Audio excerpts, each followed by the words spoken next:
All those who are holding tickets outside will get in as fast as they can. I'm speaking not to you, ladies and gentlemen, but I'm speaking to the crowd on the outside, who seem to be standing rather reluctant to come in, and we're going to start this very soon.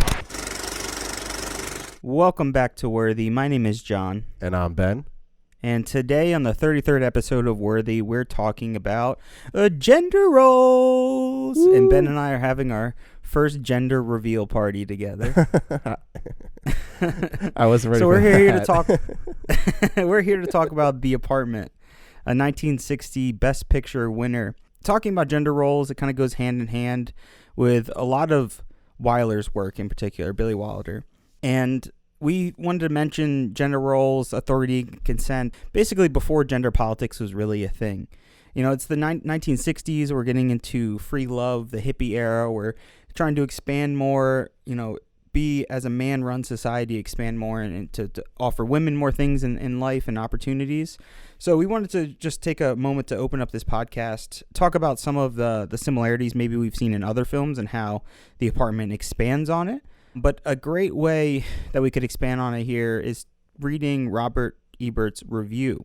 This is Roger Ebert's review of The Apartment, and he talks specifically about Shirley MacLaine's character, Fran Kubelik, and he says, what is particularly good about Miss Kubelik is the way she doesn't make her a ditzy dame who falls for a smooth talker, but suggests a young woman who has been lied to before, who has a good heart but finite patience, who is prepared to make the necessary compromises to be the next Mrs. Sheldrake. The underlying seriousness of MacLaine's performance helps anchor the picture. It raises the stakes and steers it away from any tendency to become musical beds. And to me, and one of the great things that about Fran Kubelik's character, the Shirley MacLaine's performance, is that she's not searching for romantic love. She's just searching for like a practical kind of love, like just a normal kind of relationship, a normal friendship, a normal bond. And that's what kind of haunts this character, is that she doesn't have that in really any aspect of her life, which leads to what happens in the middle of the movie, which we will get to. So she is totally different from any of the female leads that we have seen before in a lot of these movies, because she breaks so much conventional roles with gender. She has short hair. I know like short hair was sort of in back then, but she has like almost pixie-ish, boyish kind of hair. And you can tell like maybe that character had a moment where she was done with her long hair. She was done with like the stereotypical, I'm a woman, I have to look like this and keep up my looks thing. So she doesn't fall into those typical roles, which makes her stand out even more within the movie. She definitely does. And I think we could look at other films kind of like leading up to this, you know, close to Best Picture winners, like even the Broadway Melody from the second Oscars, where we have a movie that we both, I think, can agree on hating. But it is a story about two women trying to exceed in a very competitive industry on Broadway. You know, it is showing a woman's perspective, but it's also very much male-driven. They're being told what to do. And then we kind of move forward a little bit in 1934 with It Happened One Night, where we, again, that's probably our first introduction for Best Pictures when it comes to gender politics and the relationship between men and women, and kind of exploring that a little bit. And then it wasn't really until Gone with the Wind in 1939 where we really open the door. This is a female-driven film.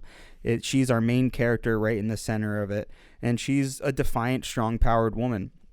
Moving forward, then we have Rebecca, even the following year, which is about not trusting women. I think you get into some politics there of women kind of being looked down upon, not trusting their opinion or believing them when they're trying to say something very serious like murder. And then even, obviously, it's an easy comparison to The Lost Weekend, which we have another Wyler film as well. So it's easy kind of to compare it to when it comes to talking about a social issue, trying to explore it deeply while also being funny and heartfelt in a way. So I think we've definitely like taken steps to get to this point, and we've definitely grown. Just as we've seen throughout the years, we're growing and learning more. We're kind of trying to honor women's point of views and really expand that. And I think The Apartment really is another step forward. It's something, it's really cheeky in the way it does it. And I think this is just Wyler and just how talented he is. And it's trying to present stereotypes like what you're used to, like a woman fawning after a man. He's got the power in the relationship, But what he does is trick you. He knows what your expectations are. And this is something I don't think we've really seen in a Best Picture yet. He knows what your expectations are, what you're looking for, how this romance will go. And he's kind of flipping that on your head. And he's making you think and question whether this could be or how this could change based on what we've seen in the past, which is just women fawning over a man, no objection, even if he treats them poorly. So it's really interesting, and it's a lot bigger than just that. We go into like workplace and even how men treat other men when it comes to workplace policies and stuff like that. But yeah, is there anything else you want to kind of hit on specifically, Ben, when it comes to like gender roles and gender politics? And again, we're two men talking about this, so it's a much bigger topic than just us here, and especially in film. Right. I think like the biggest thing is that twist that Wilder puts into the script with Jack Lemmon's character, C.C. Baxter, because he is a victim of male dominance in the movie. He is abused and taken advantage of by the men, and he does use that to his own advantage, but the men use this to achieve sex, which is what much of the issues with these misogynistic gender roles that have been in Hollywood and still are in Hollywood. And basically these men just use Baxter to have this secret life, to sleep with other women, and they use it because they know they can step on him, they know they can abuse him, and he just takes it because figures, well, that's just like part of the system almost, which again is a critique on gender roles, it's a critique on misogyny, it's a critique on American capitalism and corporate work environments, and just how wild it can get. I mean, they show like a crazy office party in the movie, and I watched this movie recently with family, and they were just like, oh my God, like this is what like a 1960s office was like. And it's almost reminiscent of like the Wolf of Wall Street, but it is what happened in corporate America, where men were just sleazeballs and taking advantage and doing whatever they could to women in the office because they had this sense of power, this sense of dominance over them. And this movie really does critique that. Wilder, reading and researching about this movie, he was really against that. He really wanted to make a point of emphasis in the script that to challenge that, to say like this isn't right, this isn't good. And for 1960, it's pretty remarkable, and it's very it's very out of left field to talk about at the time, and which is great. And I think that sets up the 60s and the rest of movies moving forward because of how like fringe it is with some of the details and storylines they add into this movie. It's fascinating, and we're just gonna have to get into it, John. So why don't I ask you that question, which is The Apartment worthy of the Best Picture Award of 1960?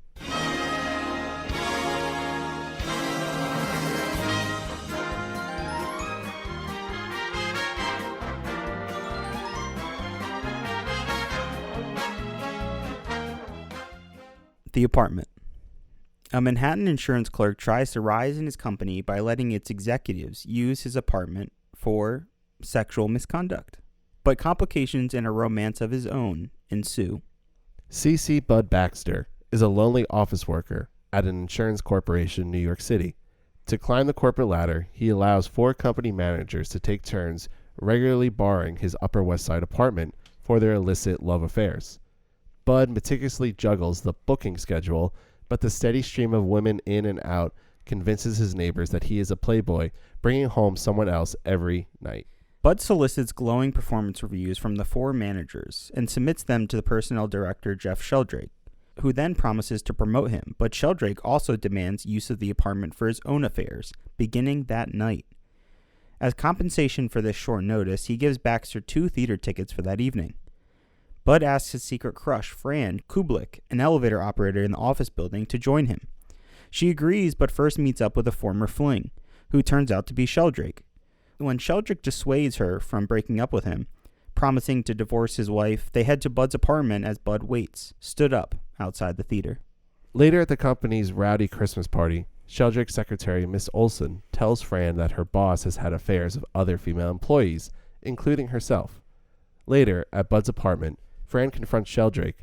He professes genuine love for her, but then takes off, heading back to his suburban family as usual. Bud, having realized that Fran is the woman Sheldrake has been taking to his apartment, lets himself be picked up by a married lady at a local bar. However, when they arrive at his apartment, he discovers Fran passed out on his bed from an apparent suicidal overdose of his sleeping pills. He sends away the woman from the bar and enlists Dr. Dreyfus, a medical doctor living in the next-door apartment, to revive Fran. Bud intentionally makes Dreyfus believe that he was the cause of the incident. Dreyfus scolds Bud for philandering and advises him to be a mensch. While Fran spends 2 days recuperating in the apartment, Bud cares for her, and a bond develops between them, especially after he confesses to his own suicide attempt over acquitted feelings for a woman who now sends him fruitcake every Christmas. During a game of gin rummy, Fran says she has always suffered bad luck in her love life. As Bud prepares a romantic dinner, one of the managers arrives for his weekly appointment. Bud persuades him and his companion to leave, but the manager recognizes Fran and informs his colleagues. Later, confronted by Fran's brother-in-law, Carl Machuska, who is looking for her, the jealous manager directs Carl to Bud's apartment. There, Bud deflects the brothers-in-law anger over Fran's wayward behavior by once again assuming all responsibility. Carl punches him, but then Fran kisses Bud for protecting her. After she leaves, he smiles and tells the doctor it didn't hurt a bit. When Sheldrake learns that Miss Olson tipped off Fran about his affairs, he fires her, but she retaliates by spilling all to Sheldrake's wife, who promptly throws her husband out. Sheldrake believes that this situation just makes it easier to pursue his affair with Fran. Having promoted Bud to an even higher position, which also gives him a key to the executive washroom, Sheldrake expects Bud to loan out his apartment yet again. Bud gives him back the washroom key instead, proclaiming that he has decided to become a mensch and quits the firm. That night at the New Year's Eve party, Sheldrake indignantly tells Fran about Bud quitting. Realizing she is in love with Bud, Fran abandons Sheldrake and runs to the apartment. At the door, she hears an apparent gunshot. Fearing that Bud has attempted suicide again, she frantically pounds on the door. Bud opens up, holding a bottle of champagne whose cork he had just popped, celebrating his plan to start anew. As the two settle down to resume their gin rummy card game, Fran tells Bud that she is now free. When he asks about Sheldrake, she replies, "Well, we'll send him a fruitcake every Christmas." Bud declares his love for Fran, and she happily hands him the cards and affectionately tells him to shut up and deal. The Apartment was directed by Billy Wilder. Written by Billy Wilder and I.A.L. Diamond. Produced by Billy Wilder and associate producers I.A.L. Diamond and Duane Harrison. Music by Adolf Deutsch. Cinematography by Joseph Lachelle. Art direction by Alexandre Troner. Set decoration by Edward G. Boyle. The Apartment stars Jack Lemmon as C.C. Baxter. Shirley MacLaine as Fran Kubelik. Fred McMurray as Jeff D. Sheldrake. Ray Walston as Joe Dobish. Jack Crucian as Dr. Dreyfus. David Lewis as Al Kirkby. And Hope Holliday as Mrs. Margie McDougal. So, The Apartment. I think that the best way to start off this conversation, John, is the opening monologue. On November 1st, 1959, the population of New York City was 8,042,783. If you laid all these people end to end, figuring an average height of 5 feet 6.5 inches, they would reach from Times Square to the outskirts of Karachi, Pakistan. I know facts like this because I'd worked for an insurance company, Consolidated Life of New York. We're one of the top 5 companies in the country. Our home office has 31,259 employees, which is more than the entire population of Natchez, Mississippi. I work on the 19th floor, Ordinary Policy Department, Premium Accounting Division, Section W, desk number 861. My name is C.C. Baxter, C for Calvin, C for Clifford, however most people call me Bud. I've been with Consolidated for 3 years and 10 months, and my take-home pay is $94.70 a week. So Wilder starts off this movie with a voiceover, and actually, to kind of go off on a very quick tangent already, have you ever heard of a book that Cameron Crowe wrote, John, called Conversations with Wilder? No, never heard of that. So Cameron Crowe did a book where he interviewed Billy Wilder, and I actually wish I learned about it only today on the day of recording, so I wish I had picked it up beforehand to read it. But Billy Wilder, he had like 10 rules of screenwriting, And there's some really good ones. I think we might hit on a few, but number 8 was, in doing voiceovers, be careful not to describe what audiences already sees. Add to what they're seeing. And I think this voiceover at the beginning that Jack Lemmon's character does, CC Baxter, really it doesn't address like what's going on, but it adds, it contextualizes everything that you're seeing. So what you're seeing is the New York City skyline. You're seeing everybody pile into this office. You're seeing everybody work. And what it does is it adds to like this rat race kind of feeling, that everything is open and wide, that numbers just keep going and going up, that there's no like it's a huge expanse. And I think that one of the beautiful things that Wilder does in this movie is he creates that sense of that the world is so huge that no matter what you're looking at, everything is still going on in the background. The screen almost falls off. Like at time when you see that like shot of the office where it looks like it's going on and on forever, where the shot of Baxter sitting on the park bench, where the park bench goes on and on forever, adds to the idea that there's so much going on in the world. But what the story is, it narrows it down to these two people, to Lemmon's and MacLaine's characters and what they're going through. And to me, that's such like a beautiful thing, because it's like a compliment to the writing, it's a compliment to the directing, that you can create such a world that feels so lived in. I know it's New York City, but it feels so lived in. It feels so like there is like history to the office. There's history to the characters, but what we're focusing on is the here and now. And it's really only like a few days. I know it takes place over a few weeks, but it's really only focused on like 5 days worth, like if I had to guess, of actual like action and actual like story time. And I just think that this voiceover is it's so fascinating. It's so interesting to start the movie off with this, because it's like almost a prologue, and it's like, okay, the world is happening.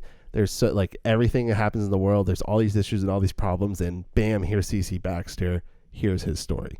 Yeah, it also comments a lot on his personality, though his mind, the way he kind of thinks and sees the world.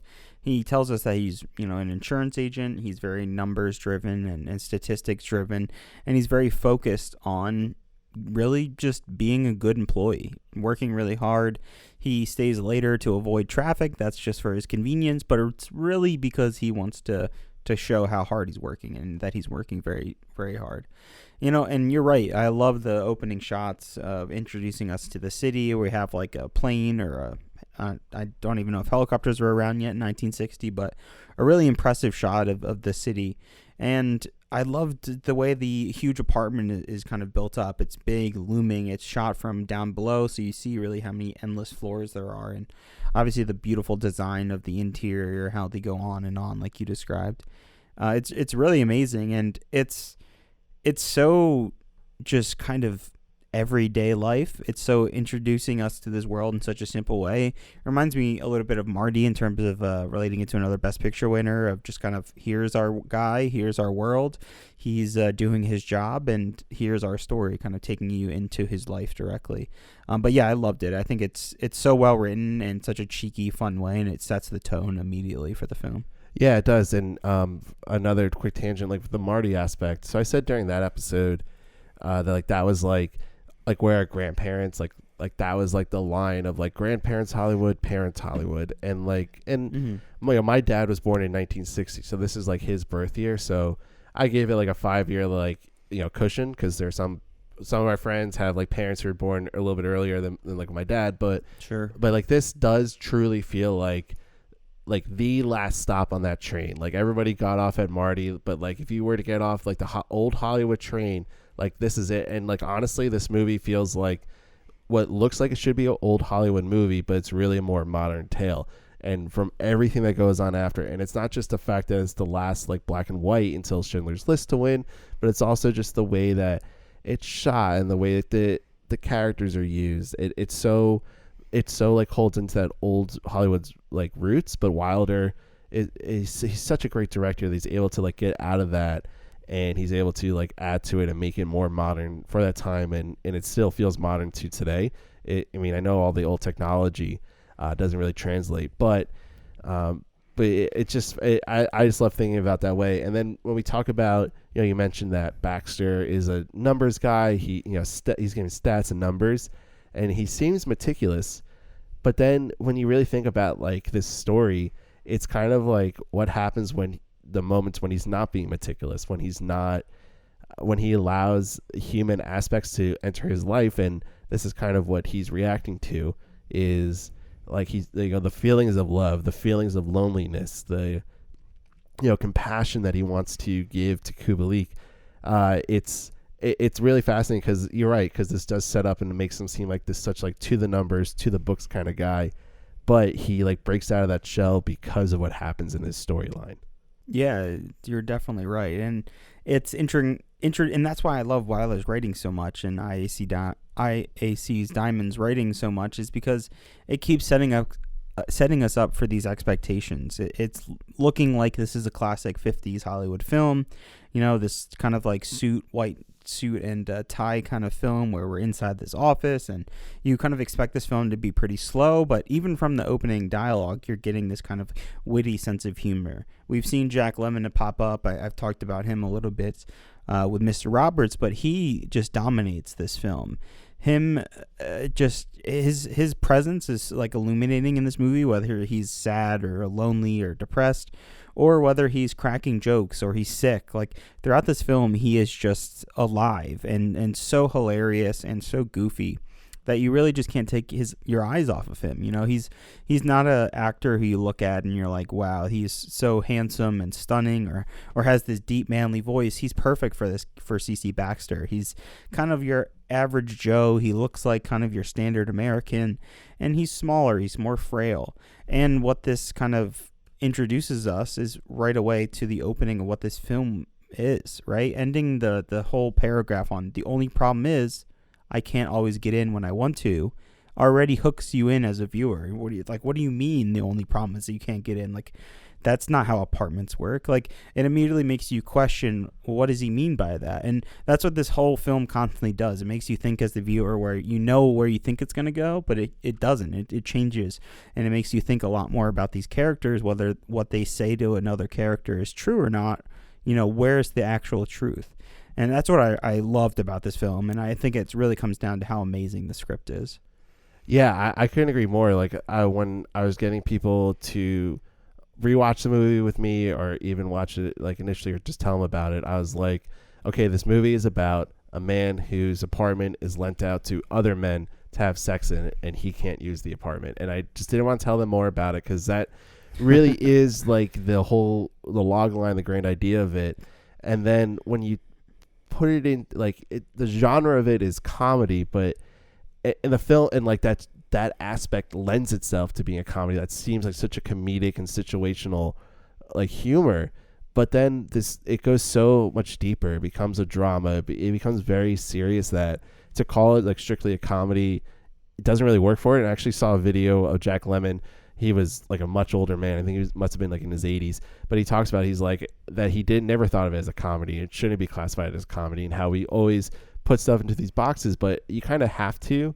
But what that it gives a lot of credit for is to, Diamond and Wilder's screenplay, which is just so fantastic. I mean, you're right, to use that line at the end of the monologue, that the only problem is I can't get into my apartment. It makes you wonder. It makes you question. There's this mystery.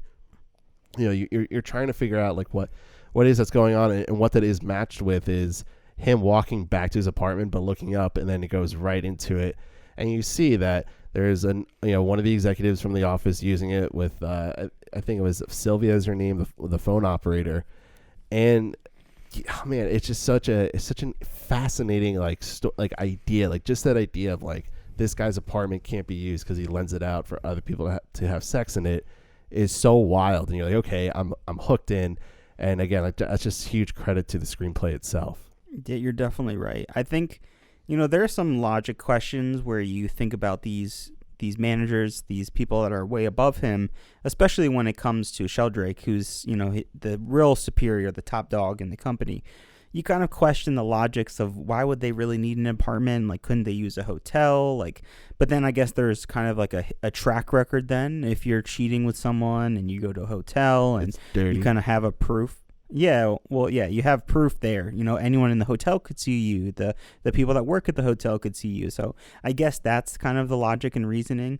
That's not something I really rubbed in with, but that's like the one thing I thought of who's like, that's kind of makes the whole plot a little questionable. But I love that you were talking about this movie and specifically what genre it falls into. And you know, a lot of people call this the first American adultery comedy. You know, a movie that is a lot about sex and relationships, but is still really funny with a lot of heart. But I thought it was really interesting that Billy Wilder himself described the movie as demonstrating the misuse of the American dream, where infidelity is a way of life. So it's like this inside look into what he calls the American dream and how that's so intertwined with sex and women and men kind of never being satisfied in a way. And it's so true, and I think that's what really great movies are, is you can't really pinpoint it in one genre. At least for me, all the films that I like really truly love, it's so they are complicated enough that they don't really fit in a single genre. But yeah, absolutely stunning. And what do you think about that definition of him calling it the misuse of the American dream, where infidelity is a way of life?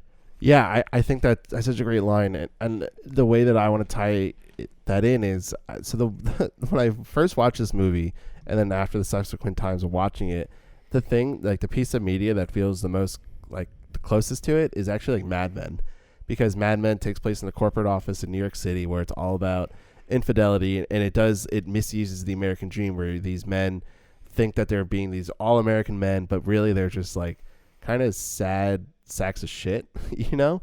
And that's kind of what most of the men are. I mean, we don't get really into the four executives that were using his apartment before Sheldrick was, but you can tell they're all broken people, and like the idea that infidelity is like a way of life is that this idea of the human experience and always wanting to search and know more, and so sexuality is a part of that human experience, and what really that then ties it into is the rest of this movie, and what we talked about a little bit in the cold open with Kubelik's character, because she does have the sexual wants, she does want love in like the typical man loves a woman type of way for 1960. Man can love men and women can anyone can love anyone now, but back then that wasn't really a thing. But regardless, the fact that Wilder said that infidelity is like a part of life, and it's like the search for more, and that's what Kubelik wants. She wants something that's like, I just want a human connection, I want more. And like Baxter, I don't think he wants sexual love. I mean,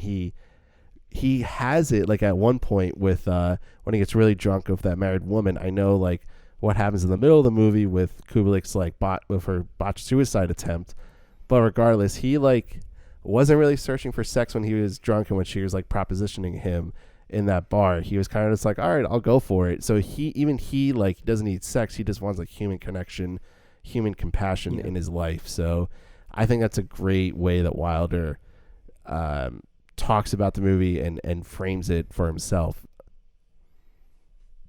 Yeah, you're absolutely right. He's a complex character, right? Like a character who has an internal battle, and you see that kind of really directly, and they do it in such a funny way. Like just having one of the opening scenes after, he gets kicked out in the middle of the night, so another manager can kind of come in and sleep with a woman. He's stuck with the repercussions of that, which is him being sick the next day, sounding like a frog. And I just thought obviously his voice is hilarious. It makes every scene that he does and every line that he delivers even more funny. And I just absolutely love the scene where he's calling every single manager that he knows is scheduled to come into his apartment to tell them that he has to kind of push back their time. It's such a great scene. Going back to like Wilder's, like another one of his 10 screenwriting tips is develop a clean line of action for your leading character. So, and I think that it can be applied to multiple parts in a script, but for like this instance at the beginning of the movie, Wilder is saying that all Baxter cares about is, I just want to use the apartment for my own enjoyment, for my own, my own quiet time, my alone time. And for Baxter, so he gets sick and all he wants to do is get home. And so, the motivation in that scene where he's calling all the executives and he's like, okay, can you do Wednesday? Can you do Friday? Can you do Thursday? And rearranging it is all just his motivation, just so he can have time alone in his apartment just to feel better. And again, like the men, abuse him. He is part of this system where he is going out of his way to just get one night in his apartment just so he can like feel better, just so he can like get a slight edge over this 30,000 plus corporation, you know, so he can like have a job and move up in it. And it's you know, so like the idea that like that Baxter has to, like, his motive is so simple is again such a great thing for the comedy aspect of it, because it does create this hilarious scene. There's a lot of great visuals, and Jack Lemmon it nails it incredibly in this scene. Yeah, I love his character so much. He's this like goofy guy who just really can't catch a break, and it becomes sad already at this point. You're seeing just how bogged down he is with everything, but you do see Jack Lemmon and Bud's character obviously kind of start to glow when he's in the elevator with Fran Kubelik, who's played by Shirley MacLaine. And there's so much that we can say about Shirley MacLaine. I haven't seen too many films with her. This is maybe my first, honestly, unless I can't remember her in a particular role of mine. You are forgetting. I must be forgetting then. She was in Around the World in 80 Days, John, as as the princess. Yep. Wow. She looks so different. As the quote-unquote Indian princess. Wow. Yeah, we can just act like that didn't happen. Yeah, this is the first time I'm ever seeing her. We can. Yeah, we can act like we never seen her before, and we'll get to see her again in a performance in the 80s with her in terms of endearment, where she's older. It's actually an Academy Award-winning performance for her.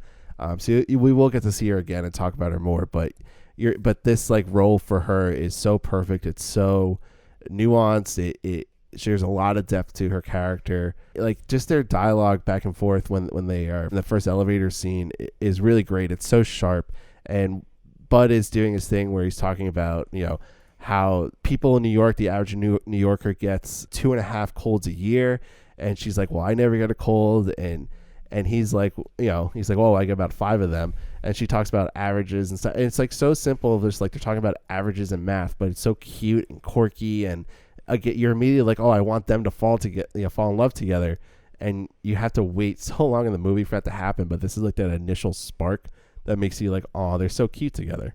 It's so witty, and it feels so modern. I mean, her saying like, oh, you get sick 5 times a year? Well, I get sick none, so I must be handing it off to you. You know, it's such a funny, quirky little like inside someone's life, and like an idea that like is so common to think about, and maybe like you've heard your friend even say that as well. But it feels so modern. It feels like something that would come from like a, you know, like a Judd Apatow film from the mid 2000s, like something that some people might take that as a negative, but I'm saying it feels modern in that way where it feels like anyone could relate to this nowadays. And I feel like this, out of a lot of movies that we have seen, is very relatable. And even, for instance, I've watched a good amount of these movies with my girlfriend, or at least started to watch a good amount with my girlfriend, and there gets to a point where she just gets so bogged down. It's too slow. I mean, we're talking about pre-1960s Hollywood films. It's not everyone's cup of tea, and especially someone who's not, you know, dedicated to kind of going on this journey. But this movie immediately took her in. You know, she got the description of who this guy is. She sees his work life. As soon as there's that kind of hook, line, and sinker of, wait, what's going on in his apartment? Oh, okay. She immediately was hooked. She went to go brush her teeth. She was like, oh my God, pause it. It was the first time she's ever said we need to pause a movie while she like left the room to do anything. So I think it shows a lot that someone who is not as knowledgeable or hasn't seen as many older films, who is so hooked into it and wants to know what's happening. It's such a simple story, but it's a story that like anyone can relate to, and anyone can kind of feel like they've been bogged down by corporate power and just the workplace in general. So I just found this movie to be so relatable, so personable, and then obviously it's so well acted and written. It's like, what is not to love? But I wanted to talk about Shirley MacLaine, and you know, I think she does so much for this movie. She expands just who Fran is as a character. I think if this was another actor or performer, it may have come off as she was being too ditzy. She wasn't like witty and kind of independent enough with a lot of her free thinking. And I think this could have gone a lot of different ways. Even with the great writing and dialogue that we have here, I feel like someone could have portrayed her as more weak than she is. I mean, we're talking about a character who later on tries to commit suicide, which is such a big topic that we'll get to, and something that's so dark and kind of surprising for 1960. And she does it with a level of grace, a level of sadness and depression that you can kind of see her relate to in Bud. But she also does it in a way that's yet still, you feel for her. You feel and understand every reason why she's doing it. And you feel for the position that she's in. I just feel like she really portrays that so well. And she uses humor as like a defense, right? And I absolutely love that. There are some really great one-liners that Wilder gives her in the movie. So one part, Baxter, he has a mirror that she had left there that he noticed because he gave it back to Sheldrake. Regardless, I don't need to get into those details, but the mirror is broken, and she says, "I like it that way. It makes me look the way I feel." She has another line that says, "Why do people have to love people anyways?" And then another line, "I was jinxed from the word go. The first time I was ever kissed was in a cemetery." So yeah, she is so beaten down by life. She is so, disenfranchised almost, and it's so cynical. It's such a cynical way to look at the world, and especially for a female lead to have these, issues. And like when you think about The Lost Weekend, the main character dealt with so much like hardship, so much depression that he, went to alcohol as his crutch.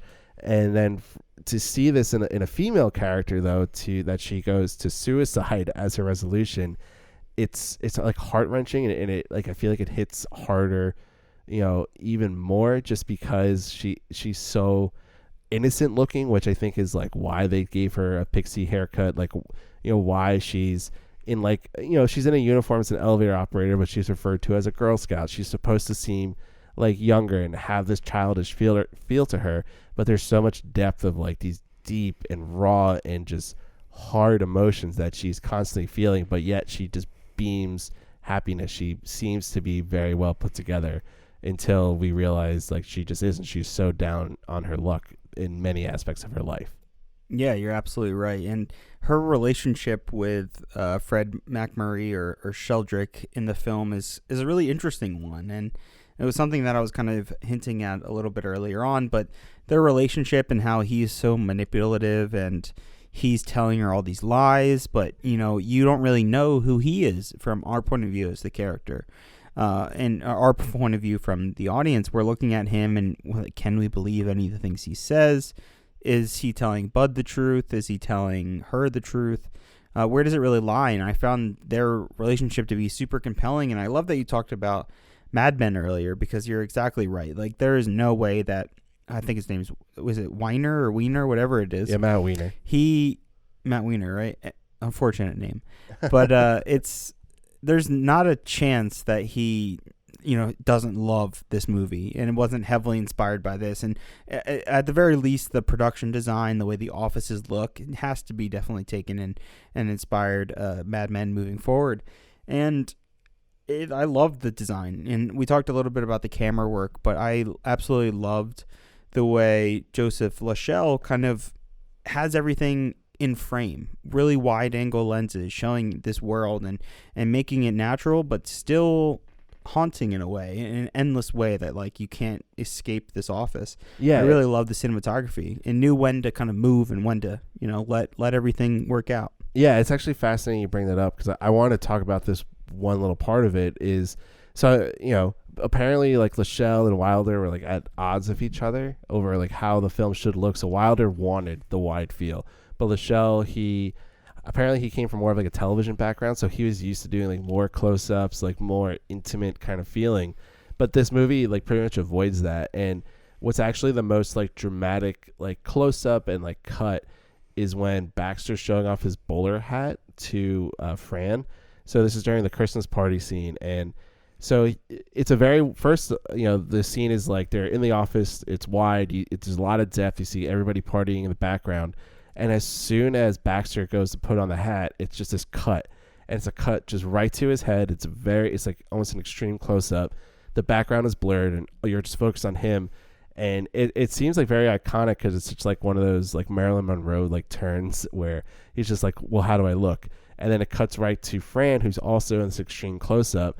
The background's blurred. It's just focused on her.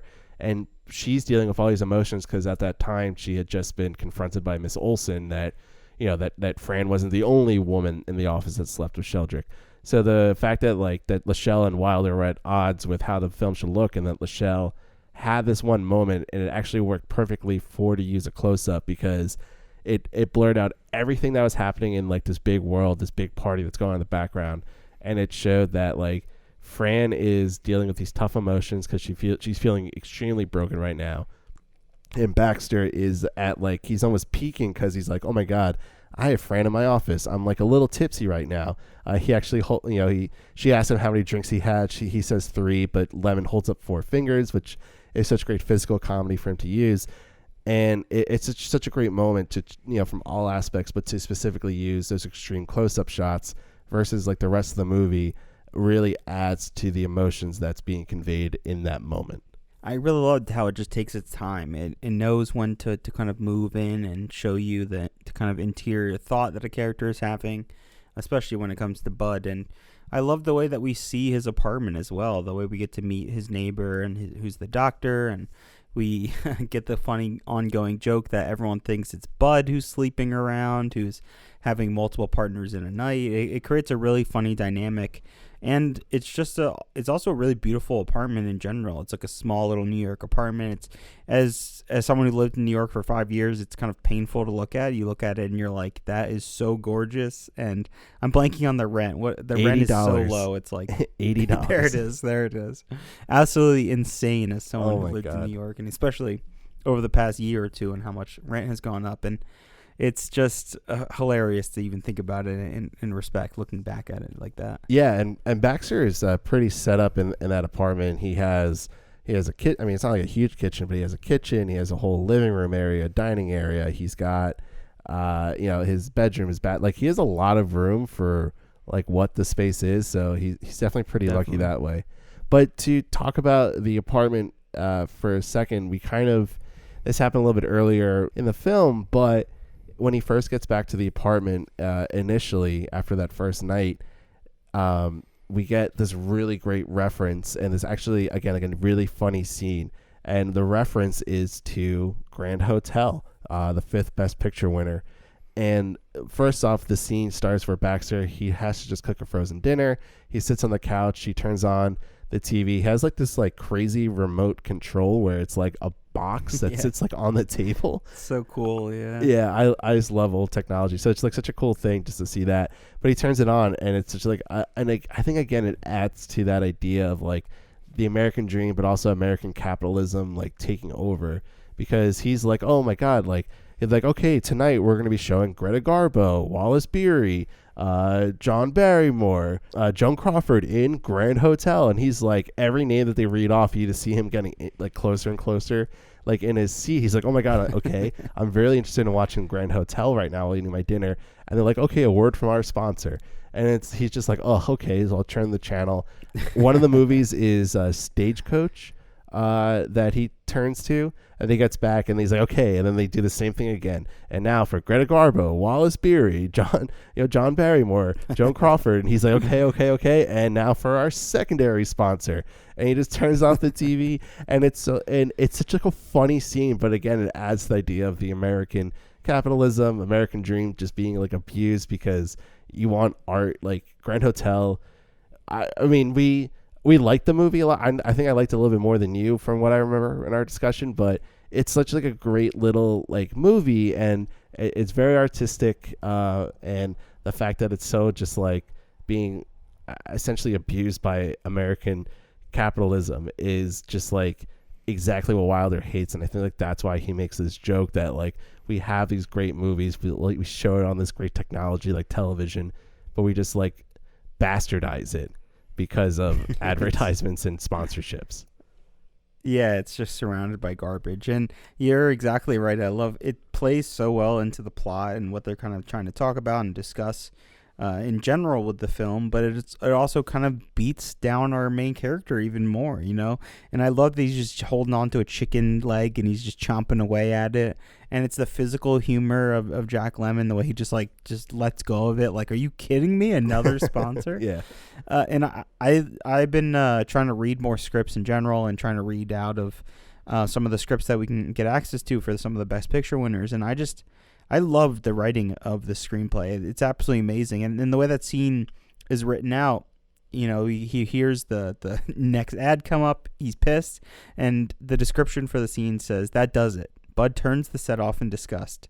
The TV screen blacks out, except for a small pinpoint of light in the center, which gradually fades away. And it's one of those things that's so specific, but when you see it on screen, you're like, that's exactly what's happening. That's exactly what happens, is this beautiful little like flash of light from the TV that also just shows his complete like disgust with life and everything, his office life, the way his apartment's being controlled.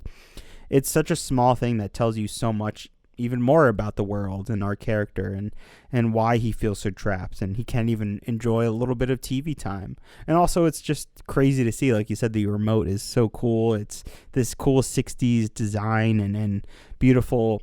We don't get to see it in color, but it's a beautiful little apartment, just kind of ruined by all the advertisements on TV. So I'm glad you brought that up. That was such a great line that I wanted to talk about and really kind of dive deep into. I wanted to talk about, and I know you wanted to talk about, mensch.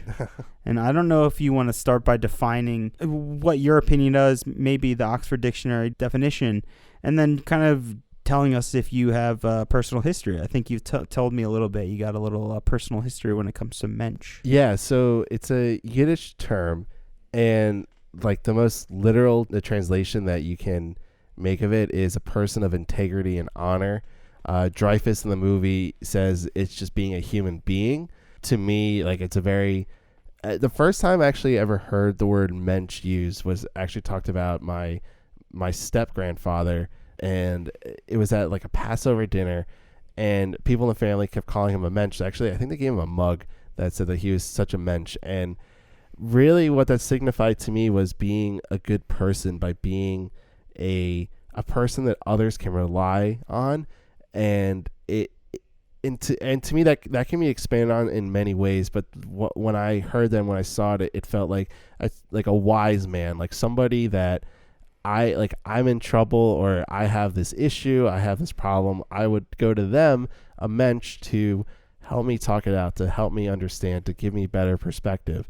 And so this word is used in the movie, and Juan Wilder is Jewish himself. He has an Austria-Hungarian background. That's where he came from. I think I was reading, if I get this right, his mother, his grandmother, and another relative were actually died in the Holocaust, and he actually got out of Berlin.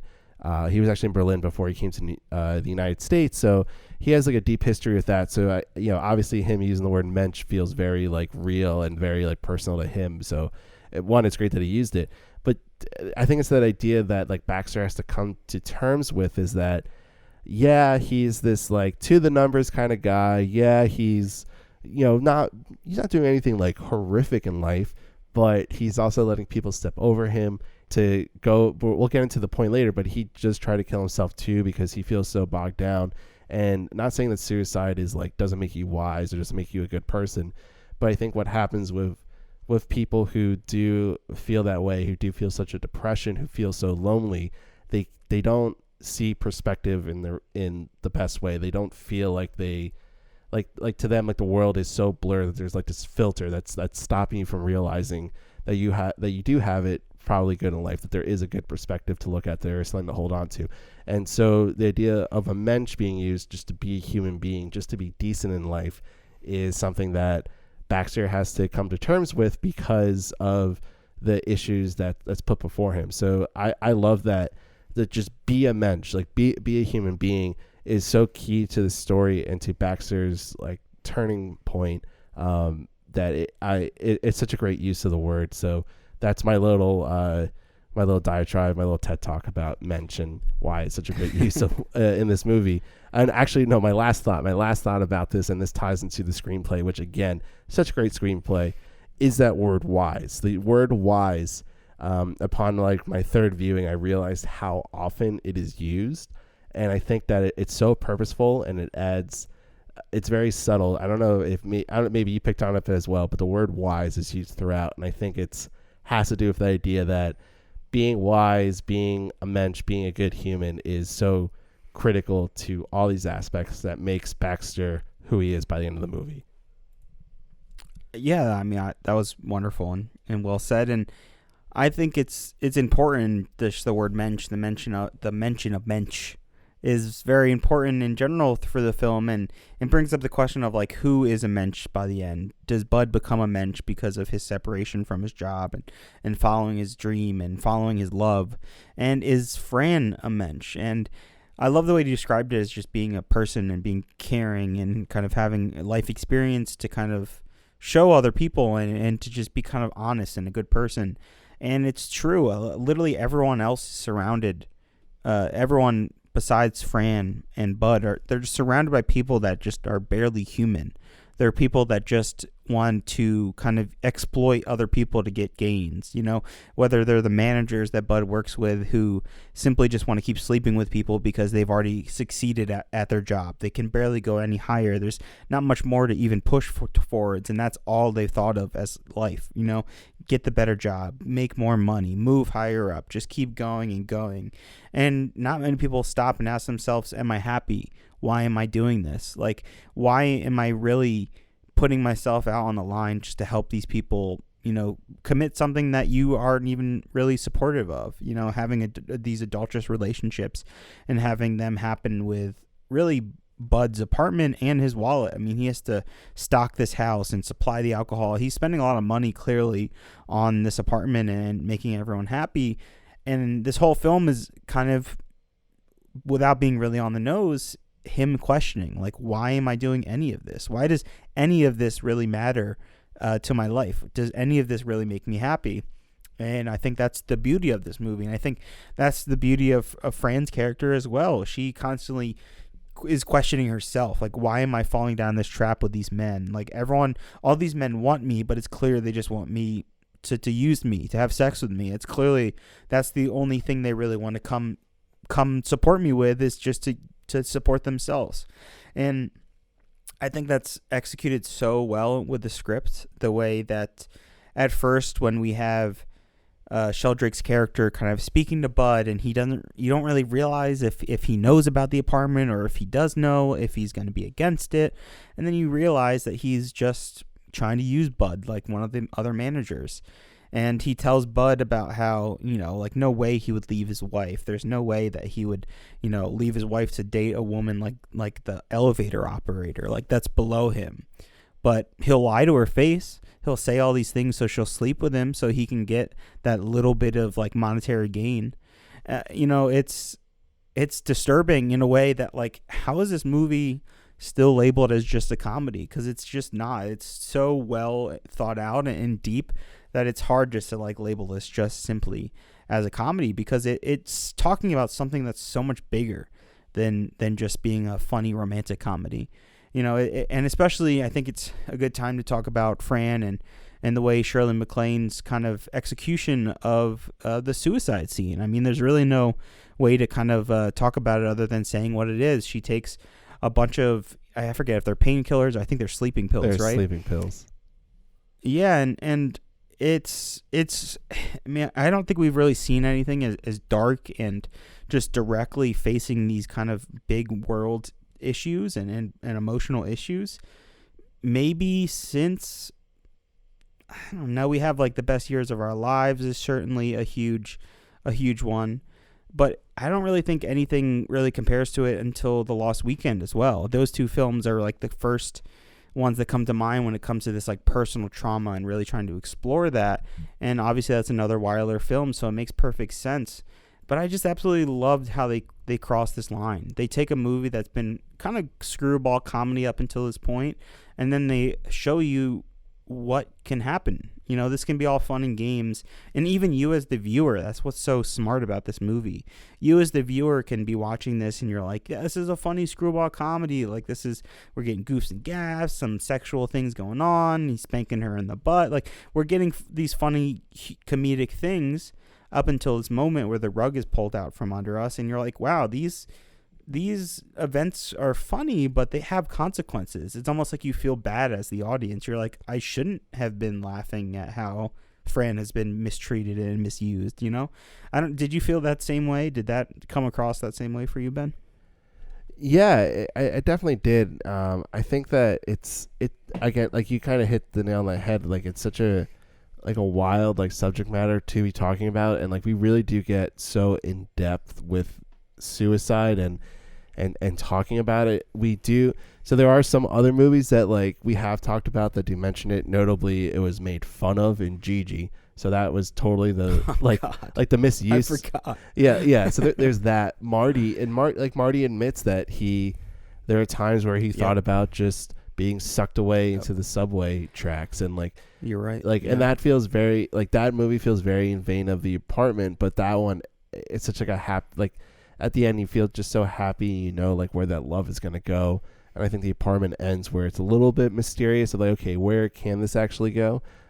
Another one that like sort of talks about suicide but doesn't really expand upon it is like in Hamlet. Hamlet has that whole monologue where where he's sitting on top of the tower and it's like one of the most beautiful soliloquies, but it's about suicide, and he's talking about, you know, it's the to be or not to be scene. And like so there's been talks about with suicide, but there's never really been like this sole focus on like, here's a suicide attempt, here's someone dealing with like the repercussions and like how to keep them alive type of thing, that it's so in your face. And that I think is why it feels so out of left field, so like visceral.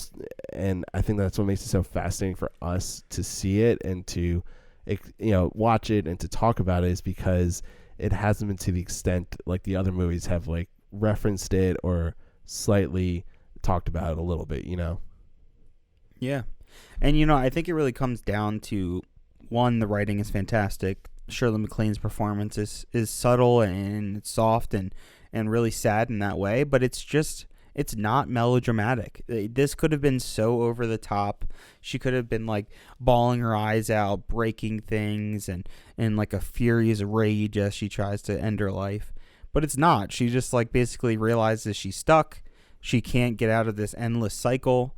The one person that she thinks like truly loves her and truly could be her, you know, final person in life is just completely lying to her, is lying to everyone around her. And he has a serial history of adultery and sleeping with people that even she knows, you know, even friends that she has in the same office building. She knows now that they have had long relationship with him, and how they have been told the same things by Sheldrake, and how this has been a long laundry list of women that he's been through. And it's something that could have just been written so poorly. It could have been so blunt. It could have been over dramatic, her saying like, well, if I can't have him, then I don't want no man, or some dramatic, just awful line that could have just been written to kind of over explain how she's feeling. It's like, no, we see how all of this is broken down, and it makes it so hard to watch as the viewer as well, because you're like, Bud is right there. You're in Bud's apartment. You don't even realize you're in Bud's apartment, but he loves you. He's there. Like, I just want him to be there for you. You know, like it's a movie where you're like so invested in these characters and the story that you're like screaming at the screen like, no, please, God, no. You know what I mean? Yeah, well, it's good that you brought up the idea like that she doesn't know that it's Bud's apartment, is because I think that adds to like the somewhat situational comedy of it. And again, like the really smart writing that Wilder and Diamond set up in this movie is that she's in this random person's apartment, at least to her perspective. She's in this random person's apartment, finds this person's sleeping pills, and she's just going to take it because she doesn't give a fuck. Like, that's how low she is at that point of her life, where she's willing to do that. But the comedy aspect, the slight situational humor, is the fact that it's Bud's apartment. That, like, and so when she does get, you know, she like starts to wake up after Dreyfus slaps her like 3 times, she's like, what are you doing here, to Baxter? Like, she has no idea, but he saves her, which I think like is one of those good qualities that Baxter has, is that he covers for her in the suicide attempt, that he makes it seem like that he was the one to cause it, because he doesn't want to. Honestly, I don't know why he doesn't want to. I don't know why he doesn't want to say like, oh, well, it was some other guy. I guess because it was even more taboo. But obviously at this point, Dreyfus, I don't think he really gave a shit. He was just like, well, I got to save this woman and keep her alive. Yeah. I think at that point he's got that the doctor's honor, you know, like, I just if doesn't matter if they're a criminal, prostitute, whatever it is, like they're injured, I need to help them, you know, like doesn't matter what the scenario is, I'm here to help, I'll help, you know. Yeah, exactly. So, all right. So we've been talking about the suicide attempt. So Kubelik, she takes the pills, and what happens is that Baxter, he's just pissed drunk because at the Christmas party, he storms out after realizing that it was Fran that was sleeping with Sheldrick. So he's just like really heartbroken. So he comes back with Mrs. McDougal, I think that's her name. Such a funny character. I know. Dude. Such a funny. She's so funny. She talks about her husband being like in Havana, and there's talks about Castro. So it's Wilder again being so like modern and being like there's all these world issues going on and everything. It's so expansive, but it's still so centered on Baxter's story. But regardless, they get back to the apartment, and then when he like goes into the bedroom and he sees her laying in bed, he starts like berating her like while she's passed out because of these sleeping pills. And he's like, I want you out of here. Like, I had a thing for you, but you know, you kind of treat me like this and blah, blah, blah, blah. And then he like realizes like, oh shit, she took all these pills. And like, one, can you imagine being like so drunk and fucked up that you walk into that situation? Like, maybe not that specific situation, but such a situation where, oh my God, I gotta go get a doctor and then have to deal with that. Well, I couldn't even imagine that, you know. No, that's like everyone's worst case scenario. Yeah, like absolutely worst case scenario. And so then what then becomes like the really just dramatic turn after a very light but like serious first like hour of the movie is when Dreyfus starts trying to wake her up. He like gets in to make a pot of coffee to give to her. And when I watch this movie and when Dreyfus starts slapping, you know, Fran to wake her up, like people I was watching it were like so shocked, and I was just like, he had to do it, like, and actually looking up about it seemed like that's what doctors had to do in these situations, was to literally just like beat them awake so that they you know, it sounds so like crude and so like, why the fuck would you do that, but you kind of have to wake them up somehow. So then it becomes this like whole, you know, scene where Dreyfus and Baxter are keeping her awake and keeping her alive. They have her marching back and forth across the apartment to keep her up, and it's so sad because your heart like really does start to pick up. You're like, okay, I hope she really does survive, and she does. And you know, Dreyfus, he that's when he gives that line to Baxter because they put her to bed finally, and he's leaving to, you know, saying that she'll be, you know, good over the weekend. But he says, be a mensch, be a good person, because he thinks that like that Baxter was the cause of this, which in a way he sort of was, because he let Sheldrick use his apartment. But regardless, what then ensues is like this 2-day like getaway for the two of them, where like it's actually references a Lost Weekend again, so another Best Picture reference and a Wilder reference. Yep. And they really do start to bond. They, you know, Baxter's really like, I don't know if he like hams it up to her, but he's like so kind, and she even comments, she's like, why can't I fall in love with like nice guys like you, type of stuff. And what then is revealed, which to me was like the even like bigger shock and twist, is that Baxter admits his own botched suicide attempt. He tried to kill himself because he was in love with like his best friend's wife, but obviously that wasn't gonna work, and he said like he had a gun, he said. And I hate saying like it's so funny, but the way that Lemmon, like his physical like acting is so good, and it's so funny because it's funny. It's so funny. It is. So basically what he's doing, he's saying like, well, how would you shoot yourself? Would you shoot yourself here, pointing his head, or here, pointing to his heart? But then he says, well, I pointed it at my knee by accident, and that's where he shot himself. And like, that's funny. And it's kind of like that wake up moment, where again, like this is another wake up moment with him saving Fran, where he realizes, okay, I want to live, I want life, when he shoots himself in the knee. And then this moment he's like, okay, well, I want to do more with my life, I want to be with this woman Fran, I want to not feel so lonely. And I think like that's what kind of drives him to like really show such love and such compassion towards her, beyond just that she tried to kill herself in his apartment.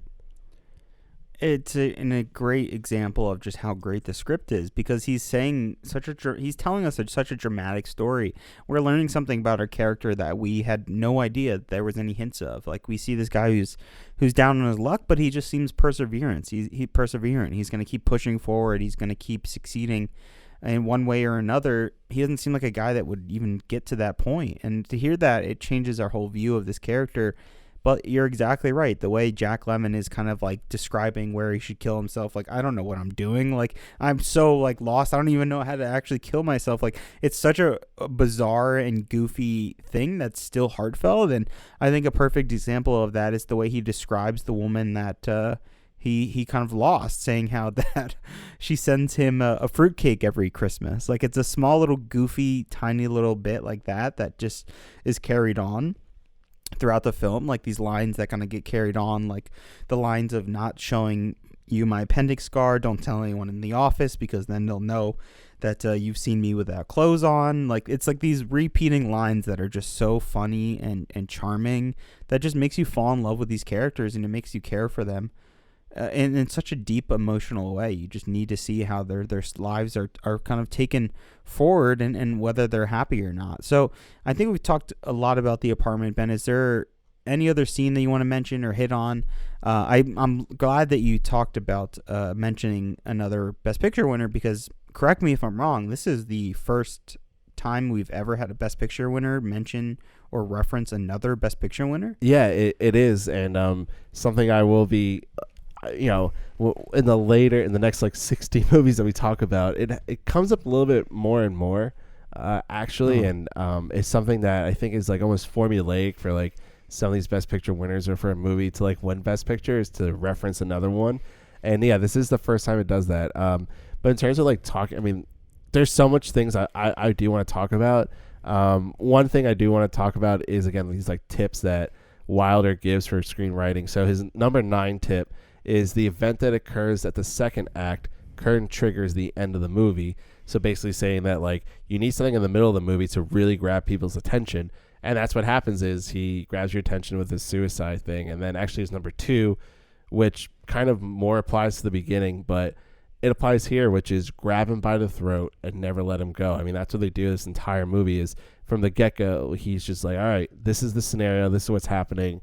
And it keeps going and going and going, and it builds this train of momentum. And, after the whole suicide thing, and after, Fran is good, one, Bud gets punched in the face by her brother-in-law, Carl, and, he has a line, it doesn't hurt a bit because she kisses him on the cheek before she leaves. Dreyfuss also helps him there again. And then the movie just...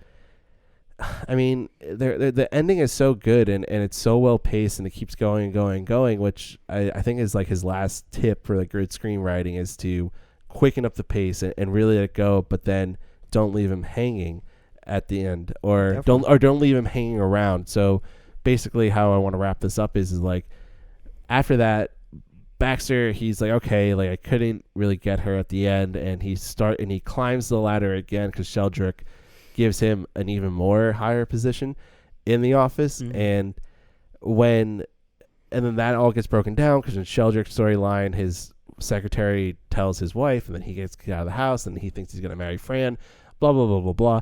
But anyway, so he basically at the end of the movie, he says to Baxter, like, give me your key, like, again, because I want to use it. And he's just like, no, you're not going to have this control over me anymore. Like, you're not going to have it. And Sheldrick thinks that he gets it from him at the end, but really it's the executive washroom key, and he quits the job. He becomes a human being. He stops being that numbers guy, and he's just like, you know what? I don't want to work this job. I don't want to be in this, American corporate cycle where I'm just running on the hamster wheel. And what do I get out of it? Like the key to the executive washroom, and you guys still abuse your power by taking over my apartment. And he's just done, and he like doesn't care anymore. And like that's his whole thing, is when he's packing up the apartment and talking to Fran, is like he doesn't know what he's gonna do. He just knows that he's just gonna go on with his life. And what the beautiful thing about that is, like, because she runs, back to Baxter at the end, because she's so overwhelmed by the idea when she hears from Sheldrick that Baxter quit because of her, and really stuck it to them, because she realizes that like Baxter is a good person and he is the right person for her to be with. And that's not necessarily, again, like love. It's about companionship and being a good person. And the other like situational comedy is, and it's repetitive because she runs into the apartment so happy and she hears what she thinks is a gunshot, because they actually show the gun that Baxter had used, and it's actually him popping up a champagne bottle. I love that. Yeah, and it's a callback from a little bit earlier in the film where he, over that weekend when she's recovering, he goes out to get groceries, but then his landlady thinks that he left the gas on, so he thinks she tried to kill herself again, but she just left it on because she thought it was a stovetop that just automatically lit, but it wasn't. You had to light it yourself. Again, another 1960s like ingenuity and stuff you had to use. You had to actually light the stove yourself. But regardless, so they're like, oh my god, like, you're not dead. She's so happy to see him, and then they play gin rummy, and he like gives off so much love and affection to her that he adores her. He's admitting his love for her, and she gives that great line at the end, shut up and deal. And that's because one, she's not ready, I think, to say that she loves him, and she really does just want like a normal kind of companionship, and just having that like, I guess it's platonic, but it also is like her defense going up, where she's she uses like such crude, such like shut up and deal, like because she just doesn't want to talk about that. She just wants to put her walls up and be open to him in other ways, and the love aspect will come naturally. And like the movie ending on that note, it's so like sweet and cute and funny, and it gives us this idea like, okay, the world is still going to keep going, and they will find their way, they will find their paths in life, and it's such a great way to end the movie. So I know I just talked for like probably 5 minutes straight right there, but there's so much I think we can talk about this movie that I like don't even care about the Oscars at this point for this year, because all I care about is like this movie won, and like there are a lot of great movies that come out that year, but this movie feels so, it's such like it's like, I don't want to say it's a perfect movie, but it's like such a great movie, and it is a movie like, now having looked on it and researched and now watching it a few times, that I wish the first time I did watch it I did cherish it more, because when I initially watched it I was like, oh, this is a great movie, but I didn't think much of it. But now rewatching it, I'm like, this is such a brilliant movie. There's so much into it. The screenplay is so good. Apparently the WGA, the Writers Guild of America, rated as the 15th best screenplay all time, which is wild. That one, they even did that. They even made a list like that. So the script is really strong, and I think if you read just the script itself, you would feel like you're reading a great American novel. Yeah, you're absolutely right. It's unbelievable. I think there's so many things to talk about this movie, because every scene is important. It's imperative to these characters. They keep pushing the story forward, and yeah, I absolutely love the end. I think it takes what It Happened One Night did almost 25 years ago and elevates it, makes it more nuanced, makes it more natural, makes it feel real, more real than ever. I mean, we loved It Happened One Night. We had a great time with that movie. I really love that episode, and I love that film, but it has a fantasy element to it. I kind of you can't fully buy these characters. It still is kind of, I don't want to say bogged down, because that's too harsh of a term, but it has the Hollywood kind of like nuance all written all over it, or the lack of nuance, I should say, right? Yeah. While this movie, it's so endearing and kind to its characters, and the way you described it at the end of Fran being like, just deal, and it shows and tells us a lot about her character. She's very interested in Bud, but let's see how it plays out. Basically, that line infers, we'll just see where this goes. Like, I really like you as a person. Let's see how this goes. Why am I rushing in and thinking that every person I'm going to date should be the one? And, that's reading a lot into the scene. I think some people could look at this and that's her being like, I'm in love with you, basically. That's what that line implies. But I think it could imply so many different things. I think it's really up to the viewer, rather. Maybe it's just simply just some fun gag about the game, but obviously we know how well written this is. We know that every line is more detailed and has more meaning to it than actually really comes off. And I think Wilder has always had that, the same way he loves to introduce us to the world with this voiceover and introducing our characters with voiceover, he also loves finishing a movie with a really memorable line. We have a great moment at the end with her just telling him straight, let's continue this game. You know, like it's a great, like, memorable line that you'll always, like, forever remember.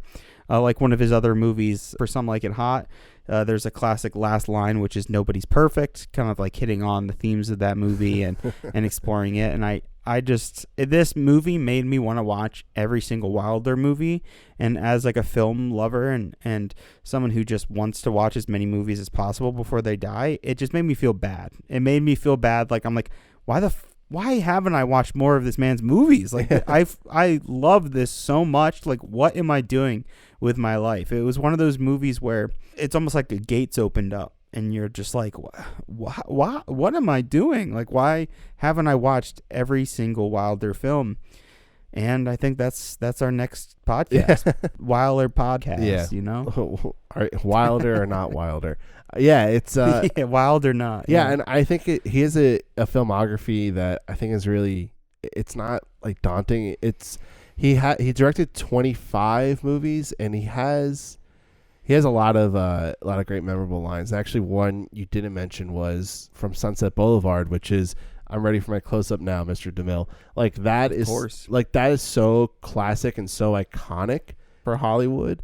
He's really good at hitting it, and that goes again to what I was saying before about his screenwriting tips. I might as well just read the whole list. I feel like, John, you're gonna love a lot of these. So number one is the audience is fickle.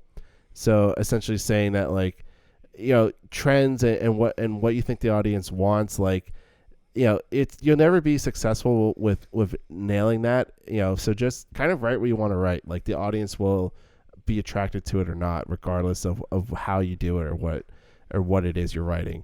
Number two, which I said before, which is grab him by the throat and never let him go.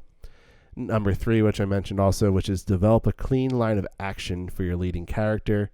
Number four, know where you're going. I think this movie knows exactly where it's going and knows, like, he has a clear line. He knows where his characters are going to be by the end of the film. It's just about getting him there. Number five is the more subtle and elegant you are in hiding your plot points, the better you are as a writer. So I think that the idea is that it goes back to the idea of genre and how this gets listed as a comedy, but it's not really a comedy, is that there's not that many, like, different types of, like, movies and storylines that you can really tell. So it's more about, well, how do you approach it? How do you make it good? Like, a good musical way of doing this is, like, there's 7 notes and there are so many different types of rhythms. So it's about adapting the notes to the rhythms and making it unique to that. Number 6 is, if you have a problem with the third act, the real problem is in the first act, which I think, like, a lot of people should really adhere to, especially nowadays. Number 7, and this is a reference to Ernest Lubitsch. So Ernest Lubitsch was a German film director that came to Hollywood that actually Wilder, and before he worked with I.L. Diamond, he worked with Charles Brackett, and they were, like, personal screenwriters for Lubitsch. And so his number 7 tip, which is a tip from Lubitsch, let the audience add up 2 + 2. They'll love you for it. So where I got this list from, one of the examples that you used was just saying, think about Christopher Nolan, and you're right on track. Number 8 is the voiceover aspect. In doing voiceovers, be careful not to describe what the audience already sees.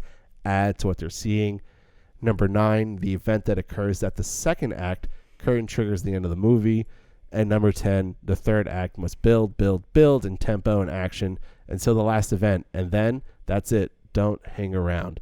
So that's exactly what he does at the end of The Apartment. He builds up and up and up into the momentum where you're like, okay, they're going to fall in love. Oh my God, did Baxter kill himself? No, they didn't. They're going to fall in love. They're playing cards, and end. And you're like, wait, that's the ending of it? But it's like, yep, that's it. That's the movie. That's the story. And I think that's such a great mentality as a storyteller to say, okay, this is it. This is a little snapshot of life. This is what you get. He does that in The Lost Weekend, where essentially he's like, well, this is just the one weekend for this one alcoholic and what he deals through. That's it. Like, that's all the story you get from me. Yeah, I absolutely love that. That's amazing that you went through that whole list, because they're all so apparent and they're all still so applicable to films today. Like, every screenwriter, after they finish a screenplay, should sit down and use this as like a checklist. You know, Go through the entire film and just make sure that these are all checked off and they are all as clear as he makes them.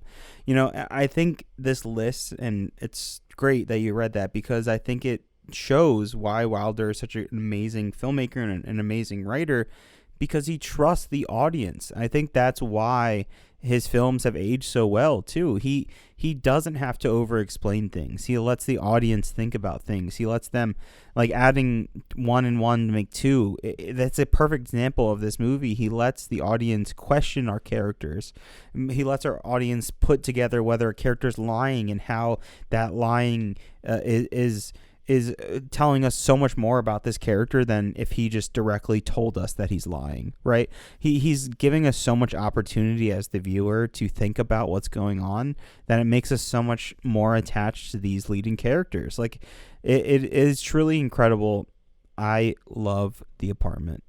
I love it too. So I think, John, we're at a place where we should just talk about the 33rd Academy Awards. The 33rd Annual Awards of the Academy of Motion Picture Arts and Sciences.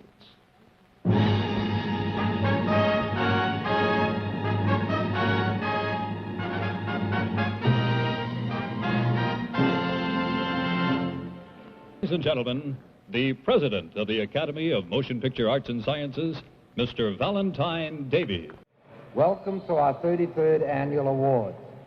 Tonight we are in a new theater, and our presentations are being telecast over a new network. The Academy welcomes our association with the American Broadcasting Company and looks forward to friendly and fruitful cooperation in the years ahead. But essentially, the Academy's purpose is the same as it always has been, namely to honor the outstanding film achievements for the year past. And now, to begin the presentation of the awards, I am delighted to introduce our Master of Ceremonies, a distinguished American to whom all of us owe many thanks for many memories, Mr. Bob Hope. This is the historic occasion in which the members of the Academy of Motion Picture Arts and Sciences decide which actor and actress has the best press agent.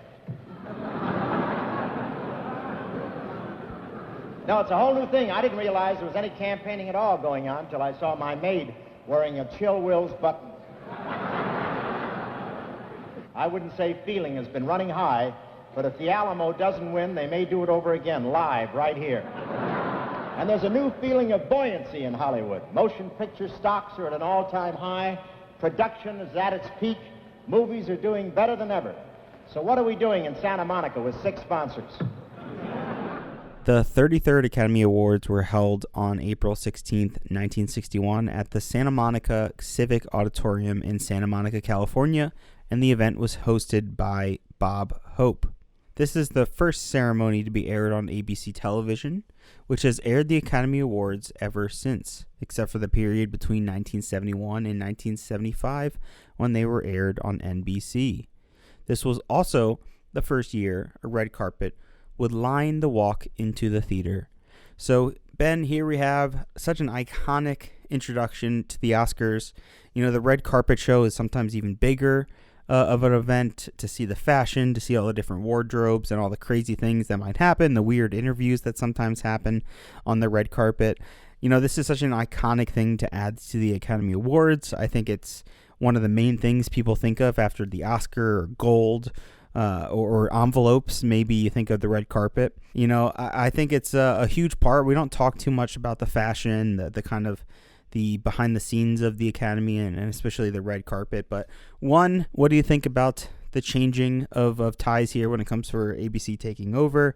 And what do you think about adding the red carpet to the Oscars, making it glamorous? All right, well, I'll start with the red carpet part of it. It is kind of the part of the evening where I know people love it. I know that's like the biggest attraction to get like the average viewer to go watch the Oscars, but that's at this point of the evening where like the hour or two before I'm just like, all right, did I get my Oscar picks right type of thing? And I like it's prep time, baby. Yeah, I know. It's for the fashion. It's for people to be like, oh my God, there's this person, there's that person. But I'm such a a film cinephile asshole where I'm just like, yep, I want to talk about the movies. Let's go to the movie part.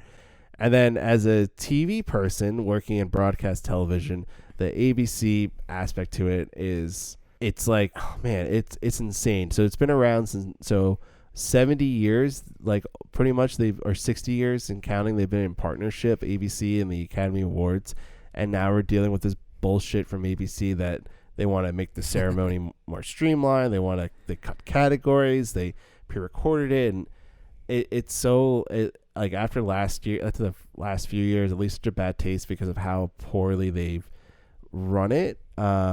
So it's a start of a friendship or a relationship that isn't so great, I think, for the Oscars, because it's like two aspects of Hollywood and filmmaking today that I think has like almost ruined it, and that's such like a gatekeeping way of saying it, but it's these aspects of the film industry, the popularity, the celebrityness, the stardom of it, that has made such like a mockery of like the Hollywood that we've been talking about now for 33 episodes.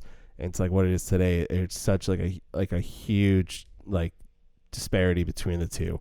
And so the addition of the red carpet and like ABC, I think, has really changed it, and not for like the good, if that makes sense. And if that sounds like such an asshole gatekeeping kind of statement, sorry. Oh, well, it's for people that are not just into stories and films, and it's for people that love stars. They love reading magazines about the stars and knowing about their inside life, and seeing someone at the Academy Awards feels like that. It feels more intimate, and especially before social media, we looked at the Oscars as a huge opportunity to see inside these people's lives, seeing a famous celebrity talk to another famous celebrity, and just like, oh wow, like we never get to see that. When nowadays it's all social media based, and we just see so many more things than we do, and we see so much behind these celebrities' lives.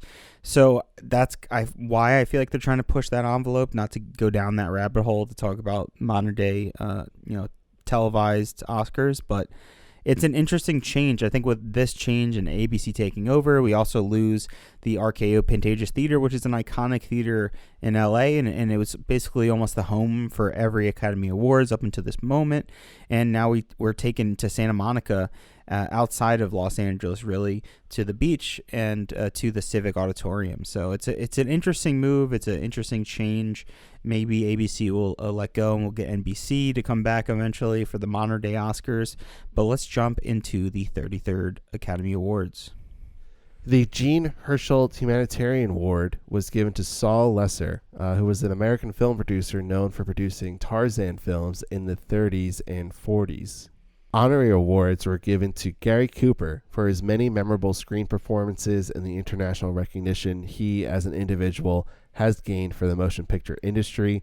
Another one was given to Stan Laurel for his creative pioneering in the field of cinema comedy, and to Haley Mills for Pollyanna, the most outstanding juvenile performance during 1960. So to back it up to the Gary Cooper Award. So Gary Cooper was actually too ill to attend the ceremony, though his condition was not publicly disclosed, except for his family and close friends. So at the award ceremony, James Stewart, who was a very close friend of Cooper, accepted the Oscar on his behalf. Stewart was actually on the verge of tears, giving a very emotional speech. It was hinting that something was like wrong with Gary Cooper. And the next day, newspaper headlines ran, Gary Cooper has cancer. And then less than 4 weeks later, on May 13th, 1961, 6 days after his 60th birthday, Gary Cooper unfortunately passed away. So this was kind of I don't know if they did this award because insiders knew that he wasn't doing well, but this was a very emotional moment. The clip is on YouTube of James Stewart, giving a really great speech about Gary Cooper and the kind of man he was. It's very beautiful. I would definitely recommend that. And then the other honorary award I want to touch on was to Haley Mills. So she was the last recipient of the Juvenile Academy Award. It was retired afterwards. So from 1963 onward, juvenile actors could officially compete in competitive acting awards with their adult counterparts. So she's the last one of I think it's like 16 total actors, actresses who have gotten a juvenile award. I actually might have been confusing that with EGOT winners. I think there's 16 EGOT winners. Not sure there. I'm not a memory bank like you are, Ben. I can't do it. I know. I mean, you are a memory bank in your own ways, John, and that's why I appreciate you for your Kevin Smith knowledge, your Marvel. I literally was about to say, I could say every movie that Kevin Smith's ever made, for sure. Yeah, and when Kevin Smith finally does win his Oscar for Clerks 3, we are going to go buck wild. Trust me. Yeah, he'll get Best Supporting Actor for Silent Bob. I can't wait. Could you imagine? Best Short Subject Live Action went to Day of the Painter from Ezra R. Baker. Best Short Subject Cartoon went to Monroe, which was made by William L. Snyder. Best Documentary Short Subject goes to Giuseppina from James Hill. Best Documentary Feature goes to The Horse with the Flying Tail to Larry Landsberg. The movie's about a Palomino horse nautical who won the team gold medal at the 1959 Pan American Games. It was actually released theatrically as a double bill with Swiss Family Robinson, which also came out in 1960. Best Foreign Language Film went to The Virgin Spring from Sweden. The Virgin Spring is a rape/revenge film directed by Ingmar Bergman. Set in medieval Sweden, it is a tale about a father's merciless response to the rape and murder of his young daughter. Max von Sydow starred in the film, and it was also the basis for the 1972 exploitation horror film The Last House on the Left. Best Special Effects went to The Time Machine, visual effects by Gene Warren and Tim Barr. The Time Machine received this award for its use of time-lapse photographic effects, which show the world rapidly changing as a time traveler journeyed into the future. John, have you ever read or seen, there's a more modern version of The Time Machine? I think I saw the one with, I'm blanking on his name, but it's from the early 2000s. Yeah, that one. Yeah, that's the one I'm talking about. Pierce? Something Pierce. What is his name? Is that Guy Pearce? Guy Pearce, right? Yeah, Guy Pearce. Was he in that one? I don't remember. Yeah. I don't remember. It's probably like 2004 Time Machine. I think. I remember that. I mean, it's a pretty wild story. But yeah, I mean, I can definitely see like that movie coming out that time being like, whoa, that's pretty crazy. So special effects goes to that. Kudos to them. Yeah, absolutely. That makes me think of just how expensive it probably was to do time-lapse photography. Even in 1960, it still sounds like insane to think about. It's still hard to even do today, I think. Best sound goes to The Alamo from Gordon E. Sawyer and Fred Hines. The film is thought to have been denied awards because Academy voters were alienated by an overblown publicity campaign, particularly one Variety ad claiming that the film's cast was praying harder for Chill Wills to win his award than the defenders of the Alamo prayed for their lives before the battle. The ad placed by Wills reportedly angered John Wayne, who took out an ad of his own, deploring Wills' tastelessness. In response to Will's ad, claiming that all the voters were his Alamo cousins, Groucho Marx took out a small ad that simply said, "Dear Mr. Wills, I am delighted to be your cousin, but I voted for Sal Mineo, Will's rival nominee for the film Exodus at the time." So, Ben, we have a funny little petty back and forth. I mean, I love a good petty-natured just award. Sometimes it's just no smacking involved here, but just some funny back and forth here with taking out ads in the newspaper or the Variety magazines. Really funny. Yeah, really no, I think here. Like one, yeah, we'll there are a few other times that John Wayne does this whole like I'm John Wayne and I know better than you type of shit. Yep. But Groucho Marx just like that's great. That's so good. So classic, now that would just be like a tweet or something, but which the tweet would get like 100,000 like likes or whatever. But anyways, moving on. Best costume design color went to Spartacus to Valet and Bill Thomas. Valet, that's actually their name. So this is both of their only career wins, but Thomas have been nominated 10 times in his career. Best costume design black and white went to The Facts of Life by Edith Head and Edward Stevenson. The Facts of Life is a romantic comedy starring Bob Hope and Lucille Ball as married people who have an affair. Written, directed, and produced by longtime Hope associates Melvin Frank and Norman Panama, the film is more serious than many other contemporary Hope vehicles. This is Head's 7th out of 8 Academy Awards, and she had last won for Sabrina in 1954. This is Stevenson's only career win of 3 nominations. While he was not nominated for them, he did work on Citizen Kane and It's a Wonderful Life, and he also worked with Lucille Ball on I Love Lucy, the Lucy Desi Comedy Hour, the Lucy Show, and Here's Lucy.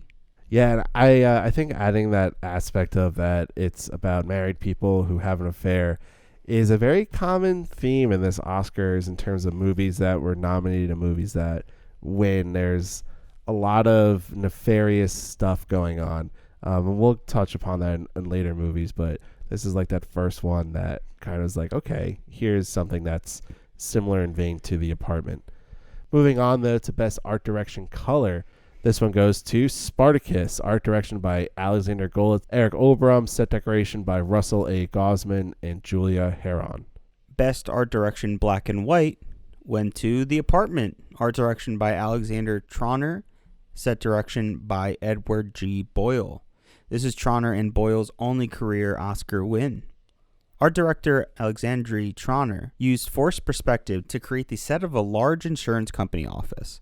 The set appeared to be a very long room filled with desks and workers.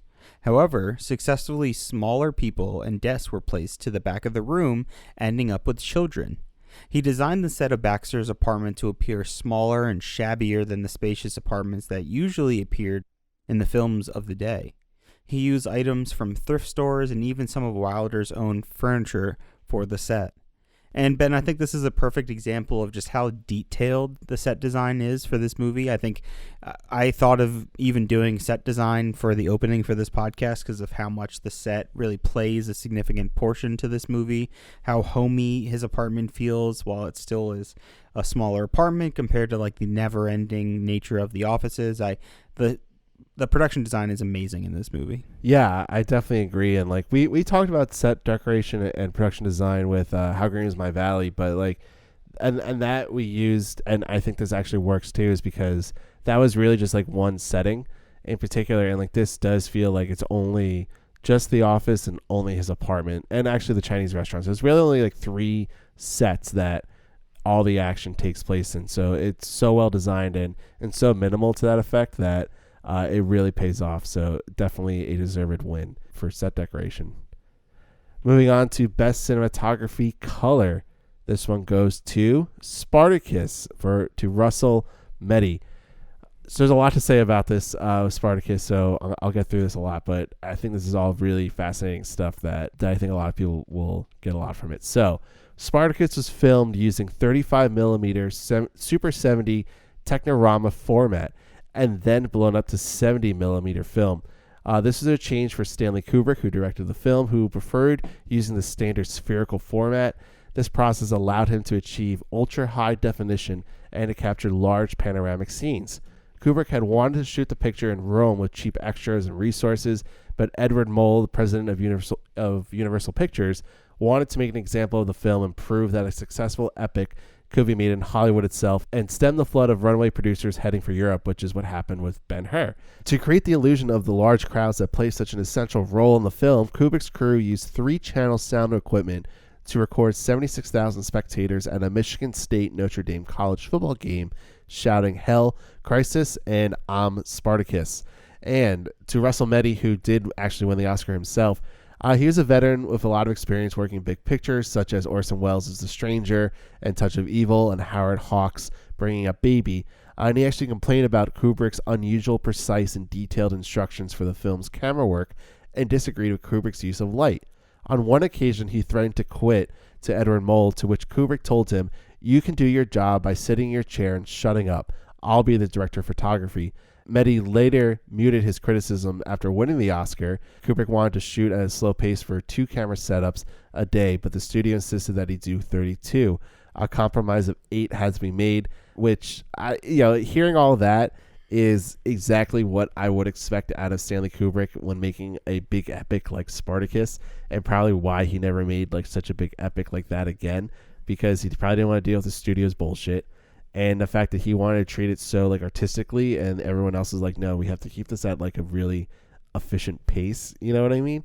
And so just hearing all that, it's like so like detailed and so precise. But again, like Kubrick's Kubrick, and the fact that he didn't win like more Oscars personally, at least his movies did, and this is one is definitely well deserved. Best cinematography black and white went to Sons and Lovers from Freddie Francis. This is Francis' first of 2 Academy Award wins in his career, and he would later win in 1989 for Glory.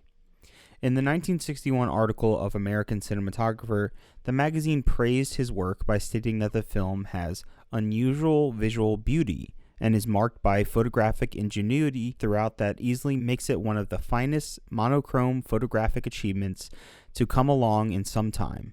Cinematographer John Bailey also praised his work, saying, "Then I saw Sons and Lovers, and I was knocked out by the poetry and visual beauty of the film. The camera work was unlike anything I had seen before in an English language movie."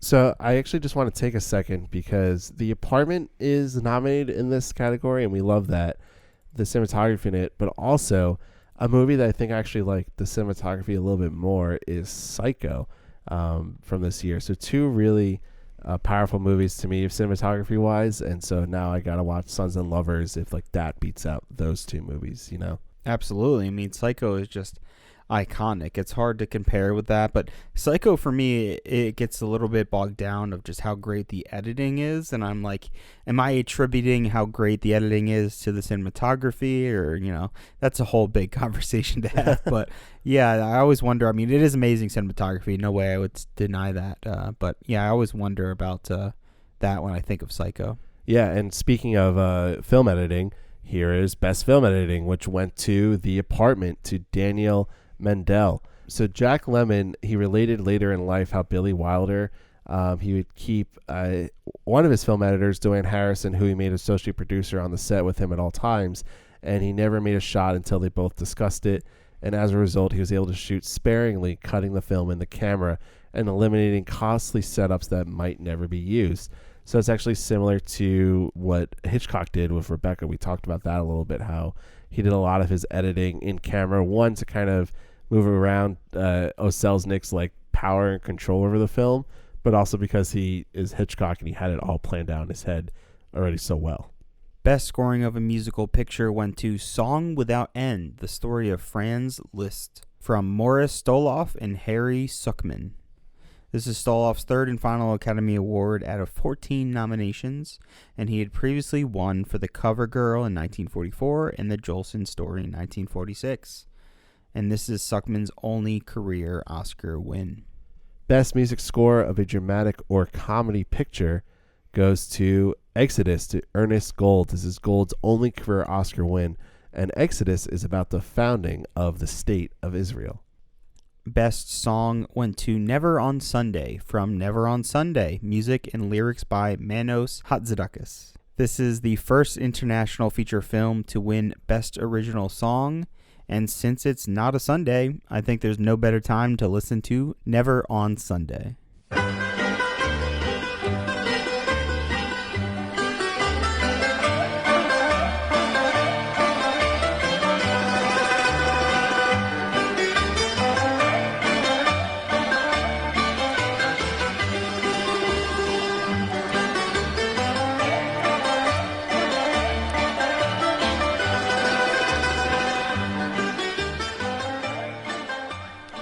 Best story and screenplay written directly for the screen goes to The Apartment, to Billy Wilder and I.A.L. Diamond. So, as I said previously before, this is considered the 15th best screenplay all time, according to the Writers Guild of America. So, in total, Diamond and Wilder wrote the script for 12 films. Some feature characters engaging in endless but friendly squabbling, such as Joe and Jerry in Some Like It Hot, and Holmes and Watson in The Private Life of Sherlock Holmes. Diamond's widow claims that these characters were based on her husband's relationship with Billy Wilder. In 1980, Diamond and Wilder received the Writers Guild of America's Laurel Award for career achievement in screenwriting. Wilder had previously received the Laurel Award in 1957 for his partnership with Charles Brackett. So I guess that speaks more to Wilder than anything else, but the fact that he has like 2 successful careers with different screenwriters, collaborators, speaks a lot to probably his collaborative process, but also the people that he surrounded himself and the work that he did himself as well. Absolutely amazing. I love that it shows that they draw inspiration from each other. That feels so apparent when you hear characters talk to each other in this movie. It feels like you're looking into this world. You're not like hearing actors read a script. It feels like you're secretly kind of peering into this looking glass that is inside this office building, where people are naturally having these kind of these hilarious conversations, and so worthy. Such an amazing script. Best screenplay based on material from another medium went to Elmer Gantry from Richard Brooks. The film's plot overlaps with fewer than 100 pages of the novel Elmer Gantry, deleting many characters and fundamentally changing the story and fundamentally changing the character and actions of female evangelist sister Sharon Falconer as played by Simmons. In addition, a plot point from the end of the novel is incorporated into Gantry and Lulu Bane's relationship, fundamentally changing the fates of both characters. Yeah, so I watched Elmer Gantry for this podcast because it does win a few other awards, and reading that the screenplay like barely overlaps with the novel itself, which I think this was a Sinclair Lewis novel, if I'm not mistaken. But regardless, the fact that like my biggest issue with the film was like the pacing and like really it was a Sinclair Lewis novel, but like the pacing of this film, it was like it's 2.5 hours, and I was saying to John, like an hour and a half into the movie, that's when it got interesting for me. So I think like I guess I would have to read the book and know what more the differences were, but I would venture to guess that if you're going to base something off of a novel and you're barely basing it off of that, that's probably why like it feels from a modern perspective that the film is so hard to like engage with and get into. I would definitely recommend just to watch because it won some Academy Awards, and the ending is interesting, but it's nothing like I would say like watch the last 50 minutes and you're gonna get the same exact effect I think you would get at the beginning of the movie. Regardless, moving on to Best Supporting Actress goes to Shirley Jones for Elmer Gantry. This is Jones's only career Oscar win and nomination. Director Richard Brooks had originally fought against her being in the movie, but after seeing her first scene, told her she would win an Oscar for her performance. Jones is also most well known for Oklahoma, Carousel, The Music Man, and The Partridge Family. So I do have to say that, again, about Elmer Gantry, that Shirley Jones is like really great in this role, but she doesn't show up until like the middle, like last act of the movie, so you kind of like have to wait for her to show up. But she's really good. She gets like a lot of depth to the performance. She's like really, it's like a little twisted. She plays a prostitute, and I won't give away plot details, but she's really integral to like how the movie ends up and playing out. And she's really good in this movie, so definitely a win that I would support. I mean, I guess the only other argument I could say is for Janet Leigh from Psycho, but she's also like, you know, we all know Psycho. She's not in it for the last like 2/3 of the movie, but yeah, so definitely a really interesting competition for Best Supporting Actress, and Shirley Jones, I'm not going to take anything away from her for that.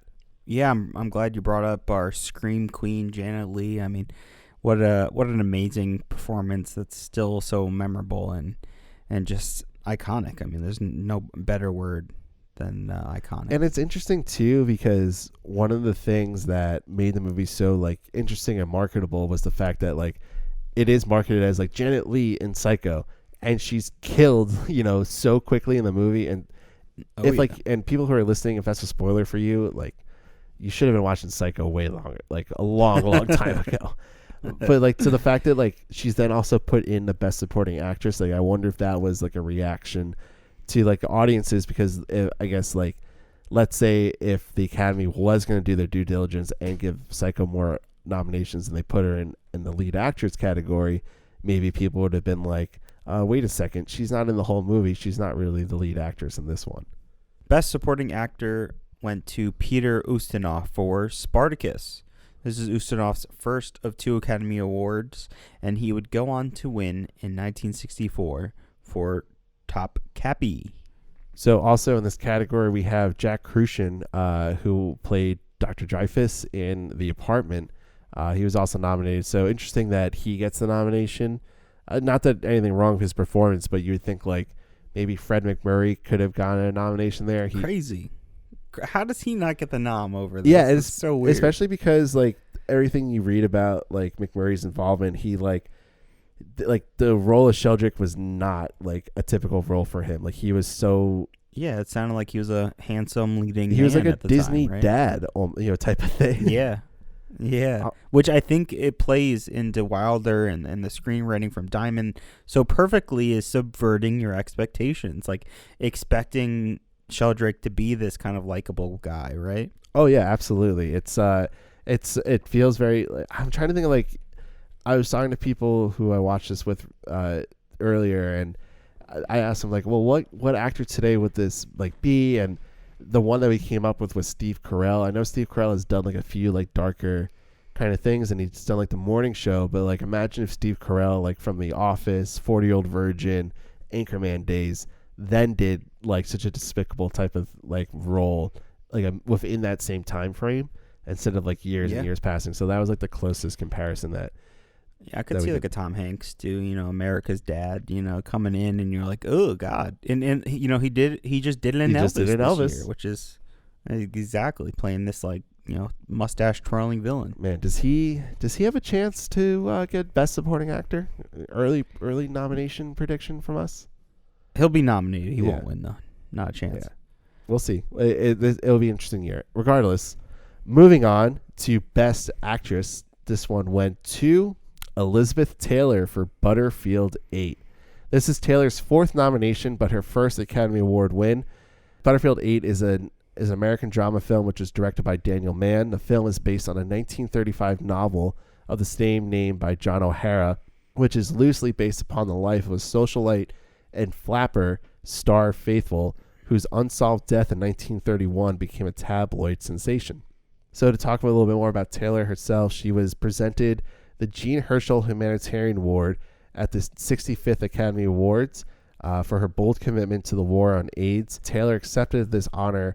5,000 people were diagnosed of HIV every day around the globe. So that was, almost 3 decades ago at that point.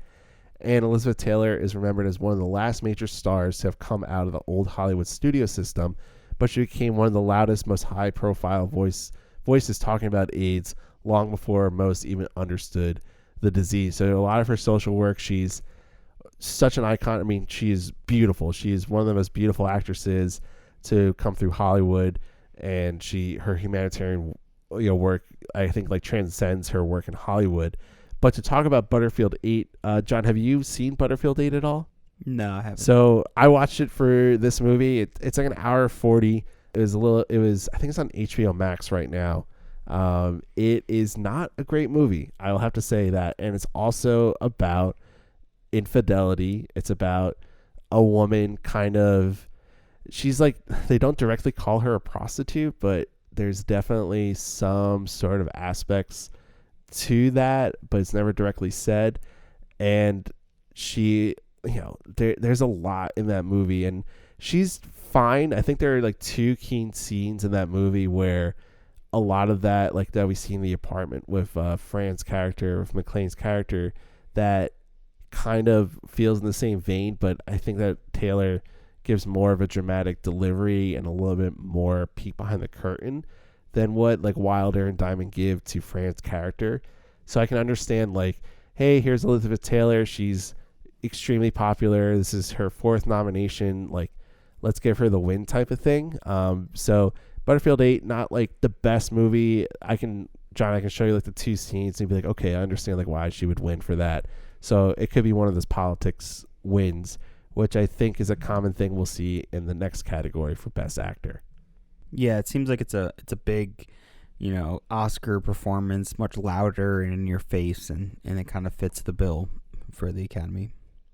Best Actor went to Burt Lancaster for Elmer Gantry. This is Lancaster's only career Oscar win out of 4 nominations.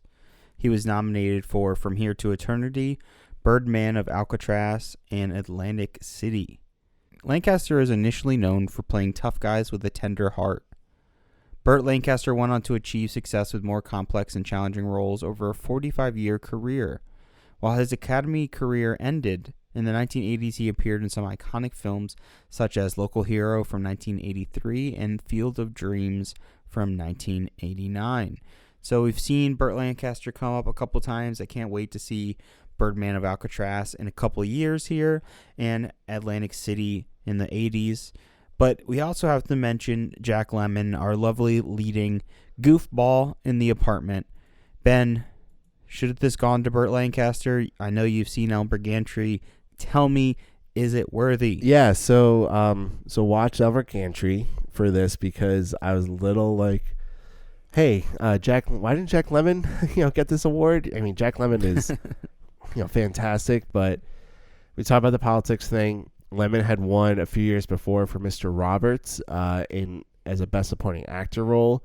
Lancaster had yet to win. Lancaster, he was a very prolific producer. He Hecton Hill Lancaster Productions. I mean, they produced Marty together. So like Lancaster has been like this like behind the scenes person as well as being on screen. So it feels like, okay, like we'll give him the Oscar. And for Elmer Gantry, it's not like he doesn't give a bad performance. I don't think the movie is as strong.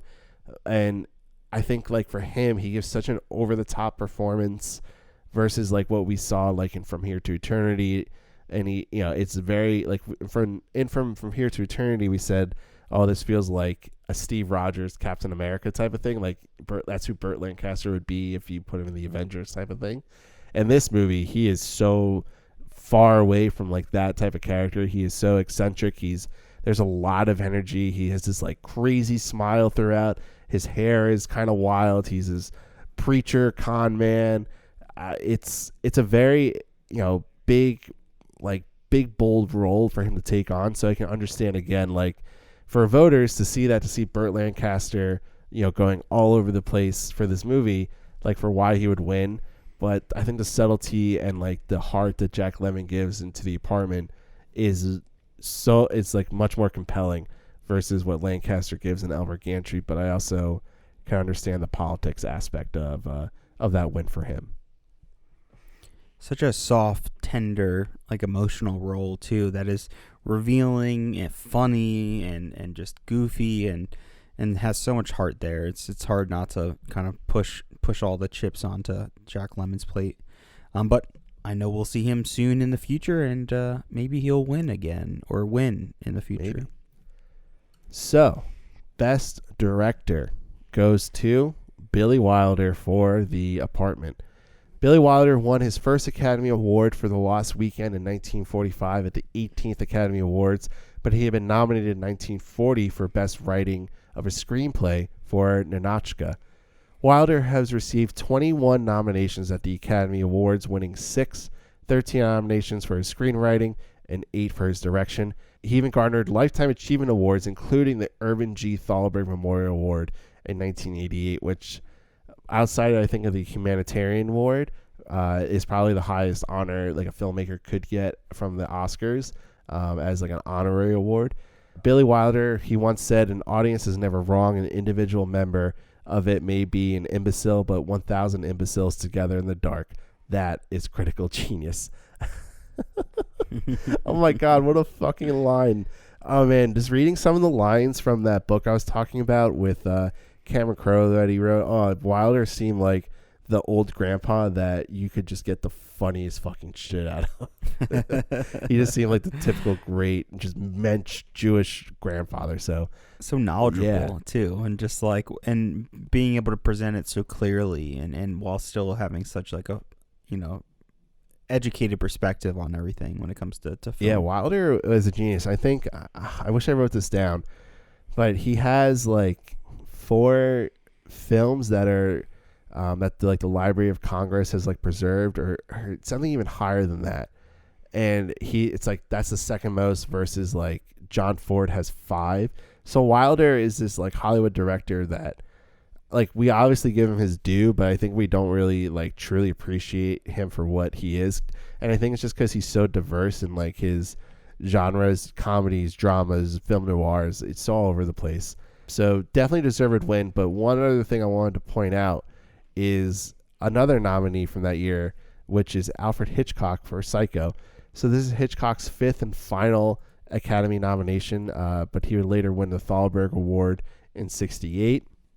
But again, like, I'm not upset that Wilder won for The Apartment this year. It's kind of unfortunate that Psycho kind of ran into it.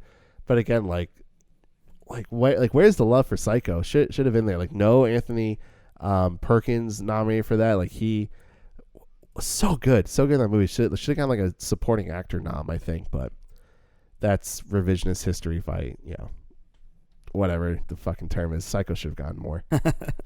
I mean, we have said it multiple times on this podcast. Hitchcock deserves more recognition and praise. I mean, he was pushing the boundary. I think, while Psycho is one of the biggest, if not the, I think, most profitable film of the year, he's just not everyone's cup of tea, and especially when it comes to the Academy. I mean, it's very much a horror film, a psychological thriller, and it's a genre that they're not messing around with too much, and it's a genre we've almost barely seen when it comes to the Oscars and the Academy Awards.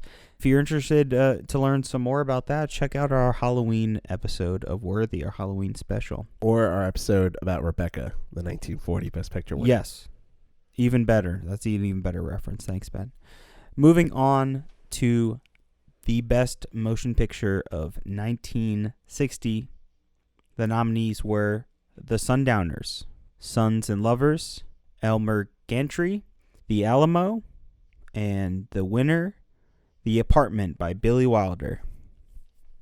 The Apartment was the last black and white movie to win Best Picture at the Academy Awards until The Artist in 2011. Schindler's List in 1993, which won in 1994, was not completely black and white, as some scenes were in color, like the girl in the red coat and the candle at the very beginning of the film. For this film, Billy Wilder became the first person to win the Academy Award for Best Picture, Best Director, and Best Screenplay. This was also the first film to win Best Picture at the Academy Awards and BAFTA Awards, and Best Picture Musical or Comedy at the Golden Globes. So, Ben, we've talked so much about this movie. The only thing I want to talk about outside of this category, the only other film I've seen outside of The Apartment in the Best Motion Pictures here, is The Alamo. I'm a big John Wayne fan when it comes to not his politics and his quotes, but a big fan of his films, some of the great characters he's played, some of the iconic films that he's been in. And I saw that The Alamo was the first film that he was credited as directing. I was really curious about that. I love following actors. My favorite, probably currently, actor-director, Ben Affleck, and I love seeing their kind of progression, how they bring their kind of unique take into directing after being a very successful actor.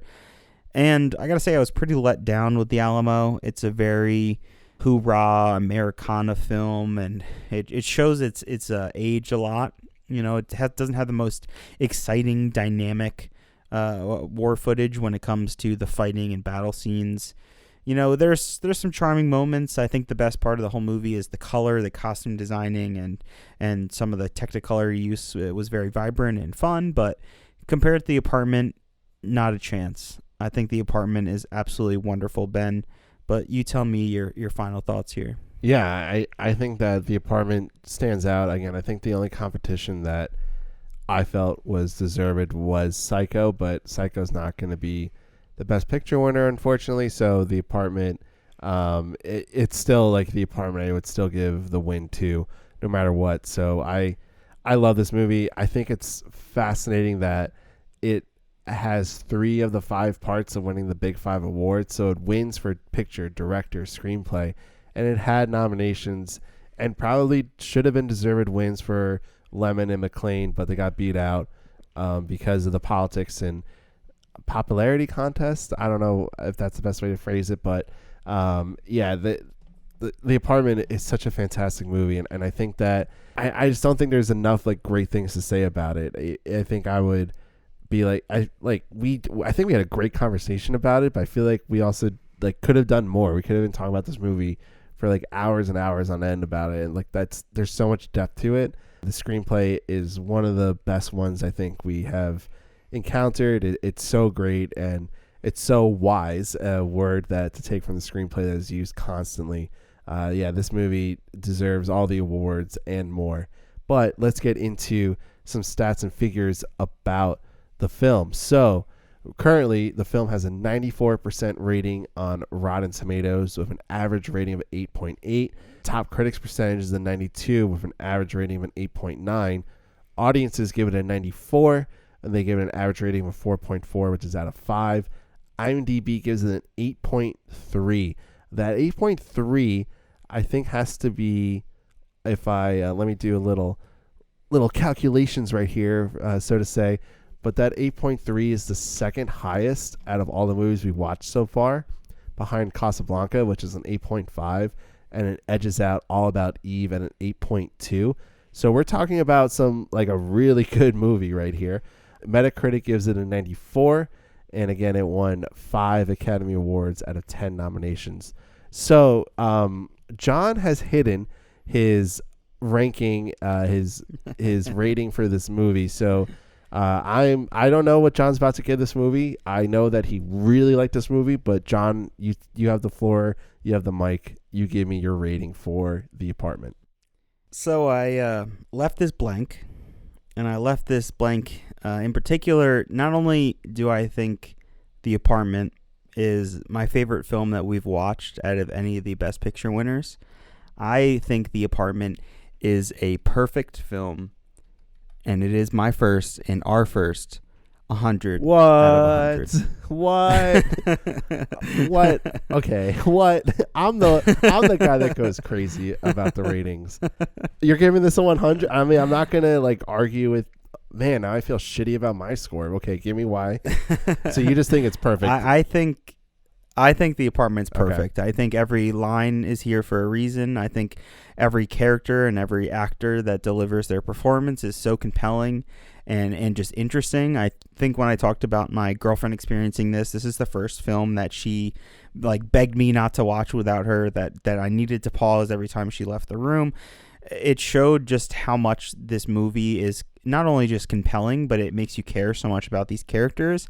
And it's a ride. And exactly the way you described it from Wilder's, points on screenwriting is that it's just nonstop. This film does grab you by the throat, and it's relatable and it's funny. And I always think my favorite movies, and I mentioned this earlier, my favorite movies are always complex and not their story, but they're complex in their tone and their genre.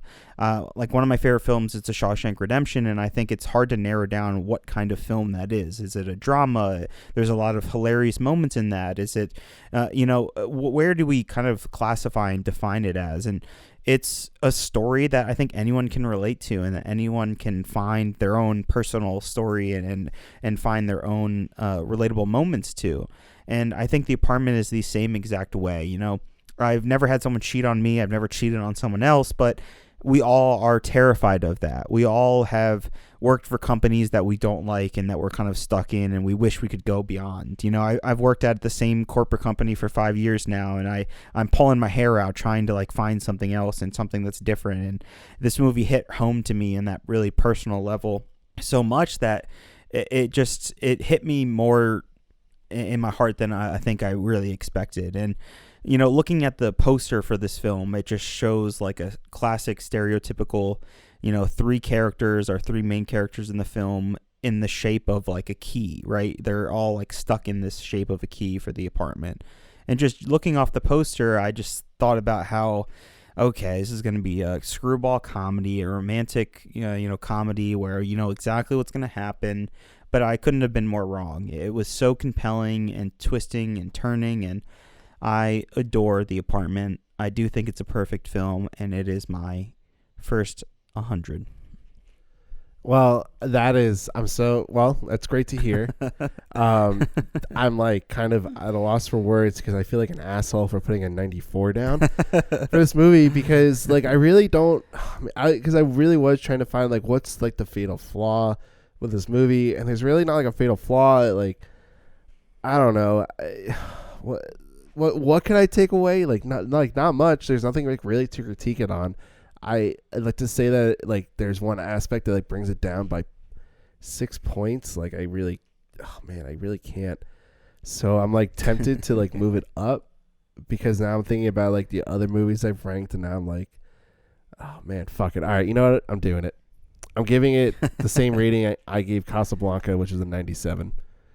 So no, there you go, and also Bridge on the River yeah, Kwai. and Bridge on the River Kwai. To me, it falls in that same level of like Hollywood, like just classic, like just real powerhouse kind of film. Like to me, like the 4 highest rated movies I have are The Apartment, Bridge on the River Kwai, Casablanca, and then On the Waterfront I have a 99. Although that movie to me, I think is just like a incredibly perfect movie. So like these are just 4 classics, and like you've hit it so with how you rated it and what you're saying about it. It's like pretty much like a nearly, I guess for me to say it's nearly perfect, you're saying it's perfect, which is like it is. It's so deservedly so. The screenplay is fantastic. The acting is fantastic. I really can't find a flaw. So it like maybe take out 1 minute of it. There's maybe 1 minute of the film that would like slowed it down by a second. So I don't even know what that really means. But this movie is it's great. So I'll give it a 97. John, you gave it a 100. It's a great movie. So I implore people to go see it. I'm happy I've gotten people to see it as well, like as a process of like researching and preparing for this podcast.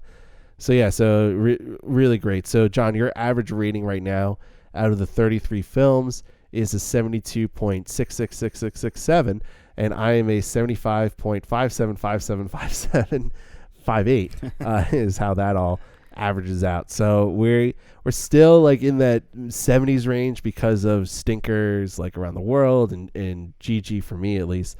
But this movie definitely brings up the averages. It brings up the quality. It sets the standard for the 60s and modern filmmaking moving forward. I feel like it's kind of pointless to ask this question, but John, let's answer the main crux of the argument of doing this podcast, which is The Apartment worthy of the Best Picture Award of 1960?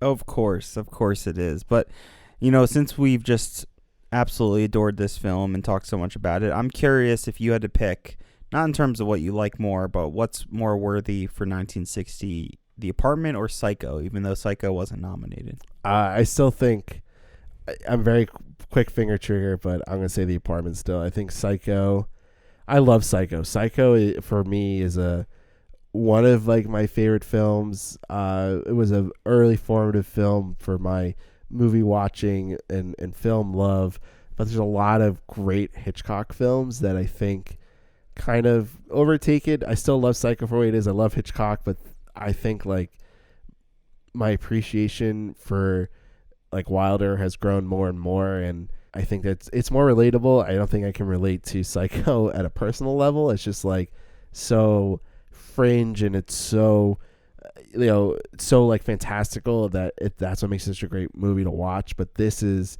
such a heart to it that I don't think is really matched by many others. Like Marty has like a very similar heart in its vein, but this like takes it a step forward. And again, like it sets up so much for the future, and it critiques so much about America and capitalism and in such subtle ways without even talking about it, and it hits it on the head on the nail. So I love this movie. So yeah, it's definitely worthy to me in all regards. So I think that's it for our discussion on The Apartment. John, is there anything else that we need to hit on? Shut up and deal. Just shut up and deal. Well, thank you to listening to this episode of Worthy. I'm Ben. And I'm John. And this is Worthy. I know how you feel, Miss Kubelik. You think it's the end of the world, but it's not. I went through exactly the same thing myself. You did? Yeah, well, maybe not exactly the same. I tried to do it with a gun. Over a girl? Worse than that, it was the wife of my best friend. And I was mad about her. But I knew it was hopeless, and I decided to end it all. I went to a pawn shop, and I bought a .45 automatic, and I drove up to Eden Park. You know Cincinnati? No, I don't. Well, anyway, I parked the car, and I loaded that gun. You read in the papers all the time that people shoot themselves? Believe me, it's not that easy. I mean, how do you do it? Here? Here? Here? You know where I finally shot myself? Where? Here. In the knee? While I was sitting there trying to make up my mind, a cop stuck his head in the car because I was illegally parked, and I tried to hide the gun under the seat, and it went off. Ow! That's terrible. Well, it was a year before I could bend the knee. But I got over the girl in 3 weeks. Still lives in Cincinnati. Has 4 kids and gained 20 pounds. Sends me a fruitcake every Christmas. Are you just making this up to make me feel better? Of course not. Here's the fruitcake. Do you see my niece? No, thank you. The fellas in the office might get the wrong idea how I found out. Hey, let 'em. Look, I'm going to cook dinner for us tonight. You have the fruitcake for dessert. You just sit there and rest. You've done enough for today. Yes, nurse. Thanks for listening to Worthy, the breakdown of every Best Picture winner from past to present. Listen to us wherever you get your podcasts. Check us out on Instagram at Worthy Podcast, on Twitter at Worthy Pod, and on Facebook at Worthy Podcast. Any inquiries can be submitted to worthysubmissions@gmail.com. That's worthysubmissions@gmail.com.